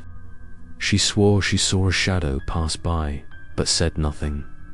Inside, the house seemed to be asleep. Dust was thick, the walls were peeling. Emma set up the recorder in the middle of the living room. Lucas filmed the whole scene, and Daniel walked round, speaking loudly to record feedback. "If anyone is here, give us a sign." There was nothing but the wind. But when they reviewed the recording a few minutes later, a small sound rang out in the silence of the whispers. "Don't be here, ... The group looked at each other, their hearts pounding. They decided to go down to the basement, where the curse was rumored to be at its center. The wooden stairs creaked with each step. When they got there, the air was thick, the cold clinging to their skin. In the middle of the room, the old ashes were still there, and on the table was a string of dark silver beads. Daniel picked it up, jokingly saying, "Maybe this is a prop from the previous storytellers." But when he touched it, the string of beads vibrated slightly, and a faint light appeared at the tip. Emma, startled Daniel, put it down. He laughed. "It's just a reaction to light." But the recorder in her hand suddenly made a crackling sound. Then a woman's voice rang out. "You shouldn't be here." Everyone froze. Lucas panned the camera around, and in the frame, they saw a shadow of a woman standing in the corner of the room, only visible in the lens. No one in real life could see. Chloe looked at the screen, her heart cold. She was looking at Daniel. She spoke softly. He turned around in the direction of the lens, but saw nothing. Suddenly, the flashlight in his hand went out, then turned on again, shining straight at the wall. On the wall, dozens of handprints appeared, small and large, imprinted in ash. The group screamed, running upstairs. They hid in the living room, gasping for breath. Lucas turned on the screen to review the footage. In the last frame before running, the shadow of a woman approached Daniel. Her face pale, her eyes deep black, her lips moving as she sang a lullaby. That voice now echoed throughout the room. The group looked around. No one dared to speak. Chloe trembled. The singing, it was right there. The lullaby was steady, gentle but creepy. "Go to sleep." The ceiling light flickered, then went out. In the dim light of the camera, they saw someone's shadow walking through the hallway. Daniel walked over, calling out, "Sarah, are you there?" A voice answered, not Sarah's, but his, repeating his own words, "Sarah, are you there?" Everyone turned to him, horrified. The sound was not coming from the hallway, but from inside Daniel. He stood frozen, eyes wide, lips moving, softly singing, "Go to sleep." Chloe shouted, "It's possessed him." She grabbed his hand, pulled him out, but when she reached the door, a strong wind slammed it shut. Lucas tried to open the door, but couldn't. In the chaos, the camera fell. The image was a mess. There was only gasps, footsteps, and the echoing laughter of children. Suddenly, the singing stopped. Silence. Emma turned on the flashlight, panned around Daniel, and he disappeared. Only the silver beads fell on the floor, a faint blue light at the tip. They ran out of the house in a panic. As they reached the gate, Chloe turned back and saw through the second-floor window Daniel standing there, smiling and waving, with a glowing silver bead around his neck. The light gradually faded as they left. The next morning, the police were called. There was no one in the house, only the camera found in the basement. When they reviewed the end of the scene, the screen showed Daniel looking straight into the lens, whispering, "Don't look for me, I have to guard the gate." Then the image turned to static, and then only a soft lullaby could be heard. Since then, the house was sealed again. But on windy nights, people still heard singing, two different voices mixed together, one female, one male. And those who passed by confirmed seeing a flickering blue light from the second floor, where now two figures stood side by side, lulling the child who never grew up. After the investigation team's final video went viral, the once peaceful little town was plunged into fear. People didn't dare walk past the house, and children were forbidden to go near the hill. People believed that the thing inside had awakened. Under pressure from public opinion, the town government decided to demolish the house to put an end to the rumors. A construction company was hired, along with a team of workers and bulldozers, and began work early in the morning. The sky was grey that day, even though there were no clouds. The air was heavy, as if the sky was holding its breath. Mr. Robert, the project supervisor, was a person who did not believe in spiritual things. He laughed when he heard the villagers tell ghost stories. It was just an old house. Demolish it, build a new park, and that would be the end of the story. But when he and his team arrived, everything was quiet. The iron gate was still ajar, and in the middle of the yard was a circular burnt grass mark, like a trace of light from years ago. The bulldozer started. The engine roared. As the iron blade hit the first wall, there was a strange echoing sound. Not like breaking bricks, but like a groan. A worker named Mike stopped, his face pale. "Did you hear that?" It screamed. Robert shouted, "Continue, don't imagine." The iron blade fell again, with more force. But this time, instead of dust, a dark red liquid poured out from the crack in the wall. Running down to the ground, everyone backed away, horrified. A strong, fishy smell spread out, thick. Mike shouted in fear, "Blood. The wall is bleeding." Robert tried to reassure him. It must be just rust mixed with clay. But when he touched it, the liquid was sticky and warm. The others began to back away from the house. Suddenly, the wind picked up, swirling dust. The second-floor windows opened by themselves, and a lullaby was heard. Everyone was stunned. A young worker threw off his hard hat and ran away. The bulldozer suddenly stopped. The control panel short-circuited. Robert shouted, "Restart." But the engine did not respond. All the electrical equipment around the house was off.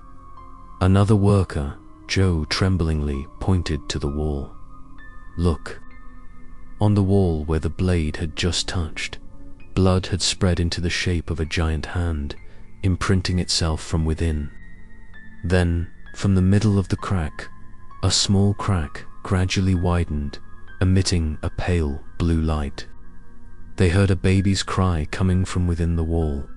Robert panicked and ordered a retreat, but as they turned to leave, the bulldozer's wheels sank into the ground, unable to move. The ground shook slightly under their feet. A worker shouted, "There's something below." At that moment, a wooden board popped out of the opposite wall, falling down to reveal the old drawing of the ritual circle still intact. And in the middle was a blurry figure, as if carved into the wall. The figure slowly opened its eyes. The wind howled, the roof shook. The lullaby turned into a whisper of hundreds of people piled on top of each other. The shadows circled the window, then gathered into the shape of two people, a man and a woman, standing together. Robert recognized them as the two people in the newspaper photo, Sarah and Mark. They didn't look out, just stood there, holding the glowing silver beads. He stepped back, his heart pounding. Suddenly, everything was silent. No more wind, no more singing, just the light clang of metal. The beads in the hands of the two figures fell to the ground, glowing fiercely, and then went out. At that moment, all the glass windows exploded. A strong blast of air blew out, knocking everyone down. When they opened their eyes, the house was still standing there, not collapsing. Even though the bulldozer had crushed half the wall, Robert panicked and shouted, "Retreat, retreat now." They fled the hill, leaving the machinery scattered. When they looked back, the house was still standing tall in the mist. But the strange thing was that the broken wall had healed itself. No cracks, only dry red streaks like old blood. The news spread quickly. People came to watch, but the police blocked off the area. A demolition engineer, in a panic, recounted that when the house shook, he clearly heard a woman whispering in his ear, "We are not enemies. You are destroying the last resting place of the soul." After that incident, no one dared to touch the house again. All demolition plans were cancelled. The town erected an iron fence around the hill and hung a no entry sign. But people still heard singing every night. Some said they saw a blue light moving in the window, as if someone was walking around. A year later, a group of curious students broke in to film. They never returned. The camera was found a few weeks later, buried in the ground in front of the iron gate. In the final video, the lens was pointed at the house. A blue light flickered from within, and then a woman's voice rang out clearly, "Don't disturb the place where you sleep." The screen shook violently, then went black. From then on, the house was no longer mentioned on the town map. But to those who lived nearby, they knew the gatekeeper was still there, guarding the boundary between the two worlds. And when someone touched the house, the walls bled, the windows lit up, and the lullaby echoed in the wind, "Sleep, my child, ... The darkness still lives, not in the house, but in the heart of the person who wants to destroy it, for there are places built not of brick and wood, but of the souls of those who have forgotten their way home." After the investigation team's final video went viral, the once peaceful town was plunged into fear. People didn't dare walk past the house, and children were forbidden to go near the hill. People believed that the thing inside had awakened. Under pressure from public opinion, the town government decided to demolish the house to put an end to the rumors. A construction company was hired, with a team of workers and bulldozers, and began work early in the morning. The sky was grey that day, even though there were no clouds. The air was heavy, as if the sky was holding its breath. Mr. Robert, the project supervisor, was a person who did not believe in spiritual things. He laughed when he heard the villagers tell ghost stories. It's just an old house. Demolish it, build a new park, and that's it. But when he and his team arrived, everything was quiet. The iron gate was still ajar, and in the middle of the yard was a circular, burnt grass mark, like a trace of light from years ago. The bulldozer started. The engine roared. As the iron blade touched the first wall, there was a strange echoing sound, not like breaking bricks, but like a groan. A worker named Mike stopped, his face pale. "Did you hear that?" It made a sound. Robert shouted, "Keep going, don't imagine it." The iron blade came down again, with more force. But this time, instead of dust, a dark red liquid poured out from the crack in the wall. Running down to the ground, everyone backed away, horrified. A strong, fishy smell spread out, thick. Mike shouted in fear, "Blood. The wall is bleeding." Robert tried to reassure him. It must be just rust mixed with clay. But when he touched it, the liquid was sticky and warm. The others began to back away from the house. Suddenly, the wind picked up, swirling the dust. The second-floor windows opened by themselves, and a lullaby rang out, "Go to sleep, my child." Everyone was stunned. A young worker threw off his hard hat and ran away. The bulldozer suddenly stopped. The control panel short-circuited. Robert shouted, "Restart it."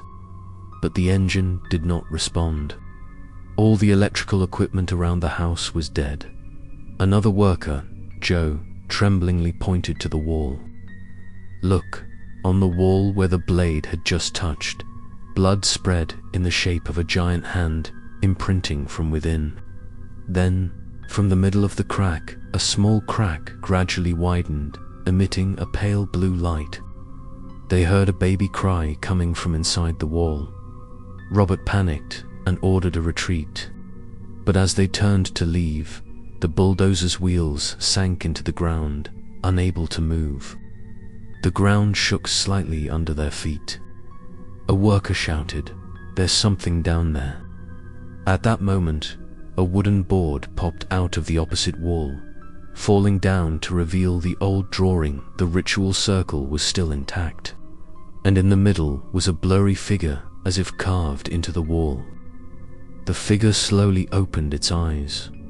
The wind howled, the roof shook. The lullaby turned into a whisper of hundreds of people piled on top of each other. The shadows circled the window, then coalesced into the shape of two people, a man, a woman, standing side by side. Robert recognized the two people in the newspaper photo, Sarah and Mark.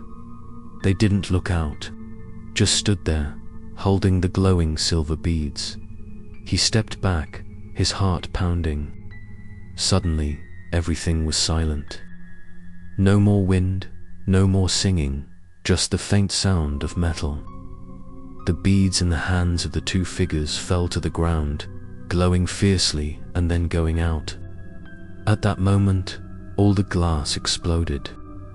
A strong blast of air blew out, knocking everyone down. When they opened their eyes, the house was still standing there, not collapsing, even though the bulldozer had crushed half the wall. Robert panicked and shouted, "Retreat, retreat, now." They fled the hill, leaving the machinery scattered. When they looked back, the house was still standing tall in the mist. But the strange thing was that the broken wall had healed itself. No cracks, only dry red streaks like old blood. The news spread quickly. People came to watch, but the police blocked off the area. A demolition engineer, in a panic, recounted that as the house shook, he clearly heard a woman whispering in his ear, "We are not enemies. You are destroying the last resting place of the soul." After that incident, no one dared to touch the house again. All demolition plans were cancelled. The town erected an iron fence around the hill and hung no trespassing signs. But people still heard singing every night. Some said they saw blue lights moving in the windows, as if someone was walking around. A year later, a group of curious students broke in to film. They never returned. The camera was found a few weeks later, buried in the ground in front of the iron gate. In the final video, the lens was pointed at the house. A blue light flickered from inside, and a woman's voice rang out clearly, "Don't disturb my sleeping place." The screen shook violently, then went black. From then on, the house was no longer mentioned on the town map. But for those who lived nearby, they knew the gatekeeper was still there, guarding the boundary between the two worlds. And when someone touched it, the house breathed again, the walls bled, the windows lit up, and the lullaby echoed in the wind, "Go to sleep, my child." The darkness still lived, not in the house, but in the hearts of those who wanted to destroy it. For there were places built not of bricks and wood, but of the souls of those who had forgotten their way home. 3 years after Father Michael disappeared, St. Augustine Church renovated the old archives. While cleaning, they discovered a small wooden box locked with rusted copper wire. On the lid was engraved a strange circle, identical to the symbol that had appeared in Sarah's house. When opened, inside was a tattered brown leather diary. The cover engraved with the initials emit, which stood for Michael Morgan. The first page had only one line: "If anyone reads this, please do not come to that house." The writing was scribbled, the ink smeared as if it had been soaked by tears. Father Thomas, the new administrator, read on curiously. Each page contained a story, each trembling line, part diary, part confession. Michael said that after the failed exorcism, he was haunted by the image of Sarah and Mark. Every night, he dreamed of them standing at the church door, holding the baby, silently watching him. He tried to pray, but the lullaby kept ringing in his head. He wrote, "They are not evil. They were just keeping something the humans shouldn't know about." A month before his disappearance, Michael began to study the ancient scriptures. He discovered an ancient ritual that had been erased from the Ritus Custodis Porta, the Gatekeeper ritual. The text talked about sealing the boundary between the two worlds with the breath of life. That is, a pure soul had to be sacrificed to keep the balance. But according to the records, the ritual was only complete when the child of the two worlds appeared. He wrote, "Sarah had no child. The child in her arms was the result of a failed ritual centuries ago. A being created when two souls, one living and one dead, merged. It had a human form, but inside was a gate." Father Thomas read this. His heart turned cold. The next page was heavily stained, but a few lines remained. Mark and Sarah had accepted to become vessels. They were not guarding the gate, but guarding the child who was attached to the gate. Every time someone touched the curse, the child woke, and the gate breathed. The following pages were increasingly chaotic. The writing was scribbled, some of it almost etched into the paper. I saw it. In church, the child standing in the pew, smiling at me. Its eyes had no pupils. I heard a lullaby in my heart. Another passage made Father Thomas choke. "Oh God, I understand. Sarah is not cursed. She was chosen because she had lost a child in life. The gates sought out the mother whose heart could not let go. And Mark, who carried the blood of the first gatekeeper, was bound to her forever. They could not die because they were no longer of this world." At the end of the diary, the ink was hastily written, The child has left the house. I felt it in the dreams of the children in the town. At night, they dreamed of the woman rocking her child by the window. And in the morning, they all said the same thing. I have met the gatekeeper. The last page had no words, only a round ink mark like a teardrop. But when held up to the candlelight, the raised letters gradually appeared. When the child laughs, the gate opens. When it cries, the world will fall silent. Father Thomas put down the diary, his forehead drenched in sweat. The candle in front of him suddenly went out. A cold wind blew through the room even though the window was closed. He looked up, looked at the mirror hanging on the wall, and froze. Behind him, reflected in the mirror, was the image of a woman holding a baby, standing in the middle of the empty chairs. He turned around and there was no one. But on the table, the diary had opened by itself, the last page shaking slightly as if someone had just added something. A new line appeared in red ink. "Go to sleep, my child. It's time to go home."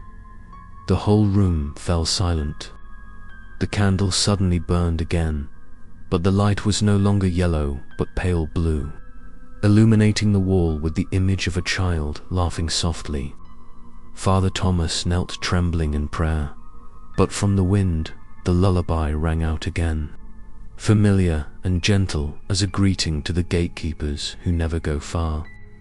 They only change their forms to guard the gate. The next morning, the other monks found Father Thomas's room empty. On the table was only the diary, open, the red ink not yet dry. Outside the window, there were footprints of a child on the brick pedestal, stretching out into the cemetery. And in the morning mist, people swore they heard a soft lullaby, carried by the wind from the direction of the house on the hill. After Father Michael's diary was discovered, the church decided to move the old items and rebuild the new church on the old site. They believed that light and faith could dispel the remaining darkness. The project was completed in 6 months, spacious and bright, but from the first day, people felt that something was wrong. Priests said that at night when they prayed. The candle before the altar sometimes suddenly burned into a blue flame. Sometimes the church bell rang at exactly 3 a.m., even though no one was in the tower. Some people said they heard children laughing in the wind, along with the echoes of a familiar lullaby. Father Joseph, who was appointed to look after the new church, did not believe in those stories. He thought that they were just hallucinations caused by the villagers, haunted by old rumors. But then everything changed one Sunday morning, when a strange child appeared in the middle of the Mass. The child looked about 6 years old, with fair skin, black hair, and strangely bright eyes. He stood in the middle of the pews, smiling slightly, his hands clasped in front of his chest. When Father Joseph asked his name, he simply said, "I came to listen to my mother's song." Someone asked where my mother was. The child pointed to the window where the light was shining and softly said, "Mother is there." After the service, they tried to find the child, but he had disappeared.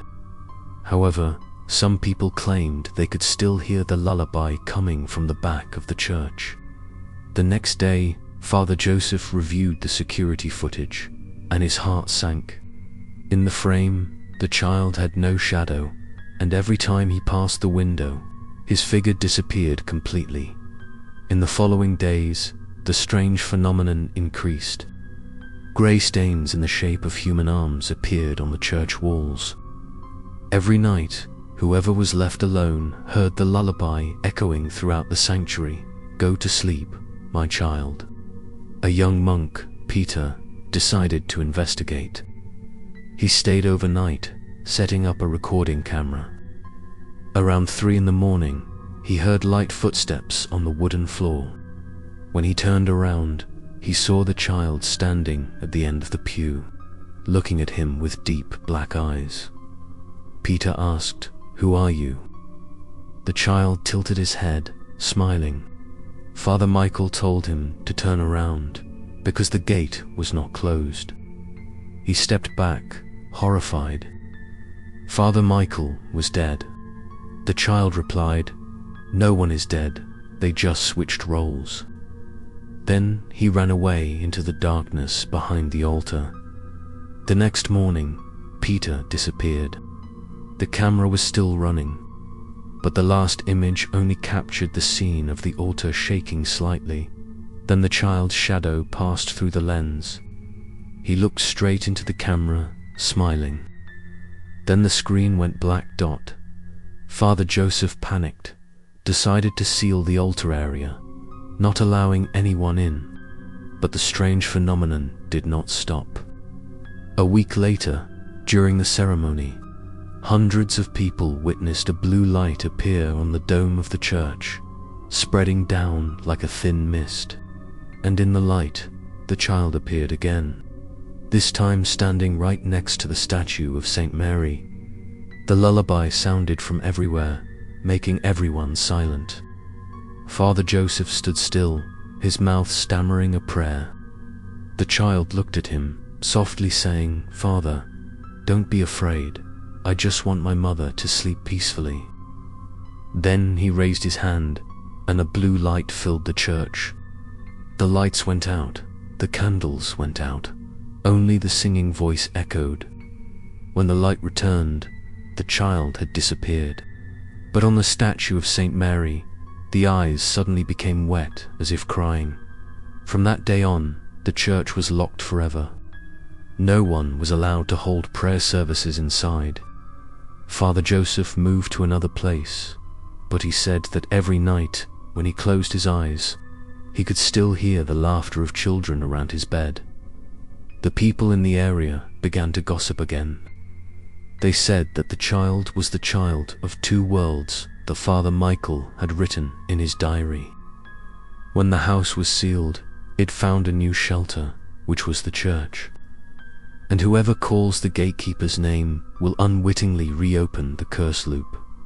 On rainy nights, blue light still seeps through the cracks in the church doors.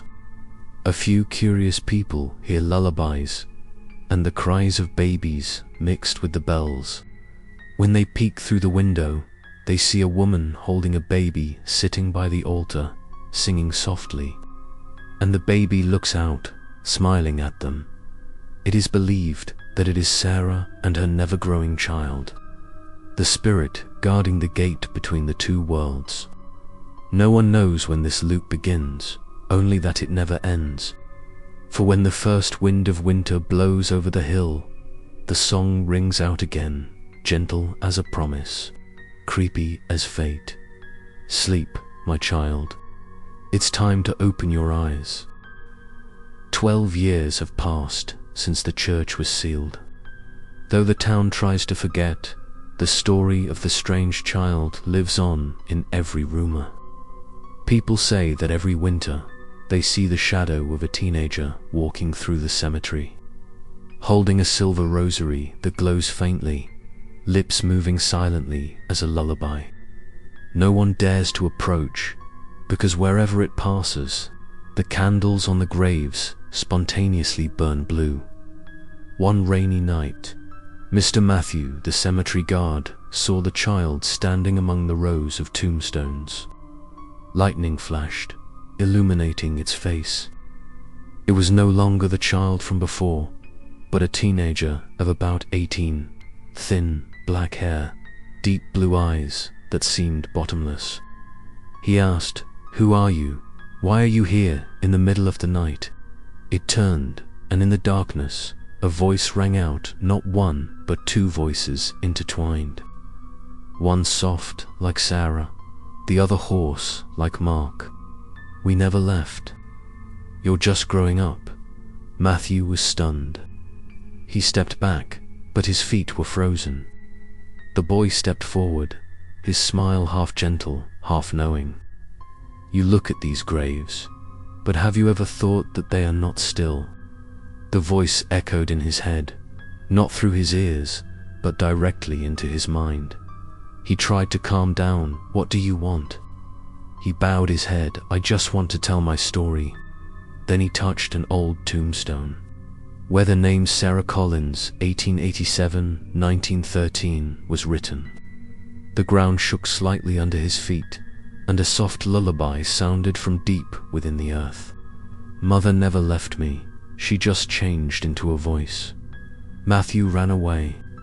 When he turned back, the child was no longer there.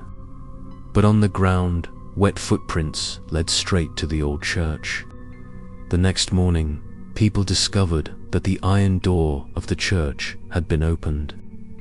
Inside, the thick layer of dust had been disturbed. The main altar had been moved, and in the middle of the floor lay a silver rosary in a straight line, exactly as described in Father Michael's diary.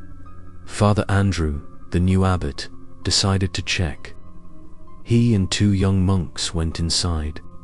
As they approached the altar, they heard a faint whisper. One of them turned on a flashlight, the light illuminating a small crack in the stone floor. From it, pale blue smoke rose, and through the smoke, the child's voice rang out clearly. Father, don't be afraid. I only want to tell you about the other world. The place, the living call, the gate. The voice changed with each word, sometimes low, sometimes high, sometimes 2 voices at the same time. I am your mother's breath, your father's eyes. I see what they don't see. When I speak, the gate listens. Andrew knelt down, reciting the prayer. But the Bible in his hand suddenly opened halfway, the pages turning by themselves, stopping at the passage about Cain and Abel. In the candlelight, the old writing turned blood red. Another monk shouted, Father, the floor. It's moving. The crack widened, revealing a green light underneath, spreading throughout the room. Then Sarah's voice rang out from afar, joining Mark's. The gatekeeper has awakened. The green light surged up, blowing out the candle, smashing it against the wall, causing the crosses to fall. In that light, the figure of a child appeared, standing in the middle of the silver circle. It raised its hand, speaking in 2 voices at once. You saw it, didn't you? I'm not a child, I'm the boundary. The ground shook. The extinguished candles suddenly burned, forming a faint line of light. The gate opens not to let demons in, but to remind people that they are never alone. Andrew was afraid, but in that light he realized that the child did not look malevolent. On its face was a deep sadness. I am caught between 2 worlds, it said, and I need you to keep my last promise. Then it moved closer, placing the silver rosary in Andrew's hand. When the first wind blows through the church, you will hear the lullaby. Don't pray, listen. Then the blue light dissipated. When the monks opened their eyes, the child was gone.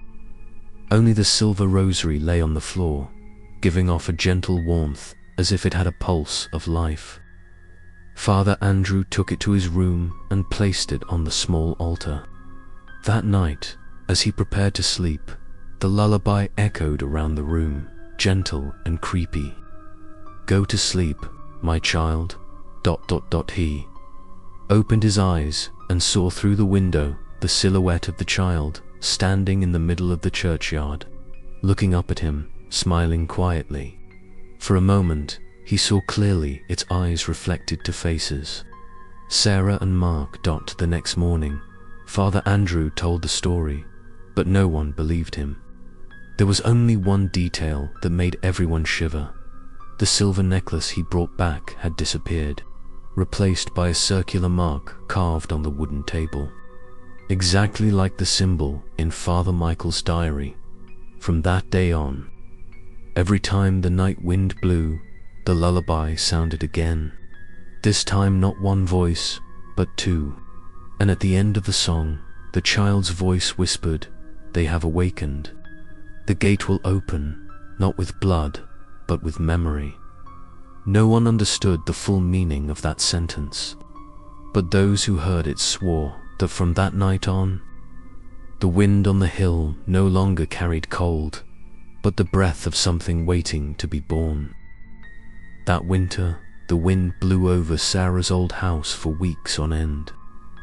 At the top of the hill, the abandoned church glowed with a faint blue light at night. Villagers said they sometimes saw the child standing on the steps. No longer a teenager, but an adult, a being with a human face, but eyes like a bottomless abyss. Father Andrew, the only one who had ever heard the voice, recognized the omen. He felt the gate shaking, and if he didn't stop it, the boundary between the two worlds would dissolve. He returned to the old house where it all began. The wooden door was ajar, and the silence inside was suffocating. He entered, carrying the recovered silver necklace. In the darkness, the blue light flickered on the walls, creating moving patterns like hundreds of shadows moving between the two worlds. In the middle of the room, the child stood there, his face calm, his voice ringing in the familiar two tones. "You brought it back. Now there is only one last thing." Andrew tightened his grip on the rosary. "I will not let the gate open. It must be sealed forever." The child looked at him, smiling softly. "You cannot seal what has never been opened. The gate is always here, inside each of you." The words stunned him. The basement began to shake slightly. Wind blew up from the cracks, carrying the lullaby of Sarah and Mark. "Go to sleep, my child." The singing echoed steadily, long, in harmony with the rhythm of the house.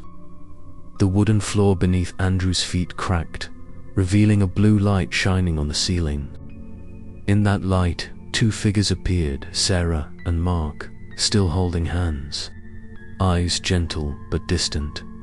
Sarah stepped closer, touching his shoulder. "This is not the end. This is the beginning of peace." Mark continued, "We have guarded the gate long enough. Now it is our son's turn, the child between worlds." Andrew stepped back, gasping for breath. "If the gate opens, the human world will perish." Sarah shook her head slightly. "No, it only reflects the truth. People fear the darkness because they do not understand it. But the gate only reflects what they hide in their hearts." The child raised his hand. Blue light swirled, the house shook violently. The whole town below heard the wind howl like the sigh of the earth. Windows shattered, dust flew everywhere. In that moment, Andrew felt everything stop. There was no sound, no time. Only blue light surrounded him, soft as a thin curtain. Sarah's voice echoed in his head. "We were never ghosts. We were memories of the souls that were not remembered." Mark continued, "And our child is hope so that people will not forget that in the darkness there is light." The green light shattered into thousands of pieces, drifting around them like stardust. The child raised his head to look at Andrew, his eyes reflecting the world. "Father, I will close the gate. But when I do, the memory of us will disappear. No one will remember Sarah, Mark, or this church anymore." Andrew's eyes filled with tears. Maybe that is true salvation. The child smiled, stepping into the light. It slowly dissolved, its voice echoing one last time, "Go to sleep, child. This world is tired." A strong wind blew, making everything quiet. When Andrew opened his eyes, the house was gone. There was only a green field under the dawn light. There was no trace of the curse, only the silver necklace lying in the grass, shining softly like dew. He picked it up, feeling the last remaining warmth. Returning to town, he found that the people seemed to remember nothing. No one mentioned the church or the house on the hill. When he asked, they just laughed, saying that the place had always been empty. Andrew understood that the memory had been erased, just as the child had said. That night, he sat alone in his room, writing the last lines in his diary. The gate does not lead to hell. It leads people to face their own fears. And when they understand, the gate closes itself. Sarah, Mark, and the child, they do not die. They just become part of the world we cannot see. He put the rosary on the table. The wind blew through the window, so soft it seemed like someone's touch. Then a lullaby sounded, gentle, far away, like a final thank you. Go to sleep, my child. The next morning, when people came to find him, the room was empty. The notebook and the silver rosary were still on the table. Sunlight streamed through the window, creating a small circle of light on the wall, exactly like the symbol of the gate. And when the wind blows, the lullaby comes softly again. No sadness, no fear, just peace. The world has forgotten the story of the house on the hill, but somewhere on cold, windy nights, when you hear a lullaby softly in the air, maybe it is not the wind. It is the gatekeeper, still lulling both worlds to sleep and ourselves.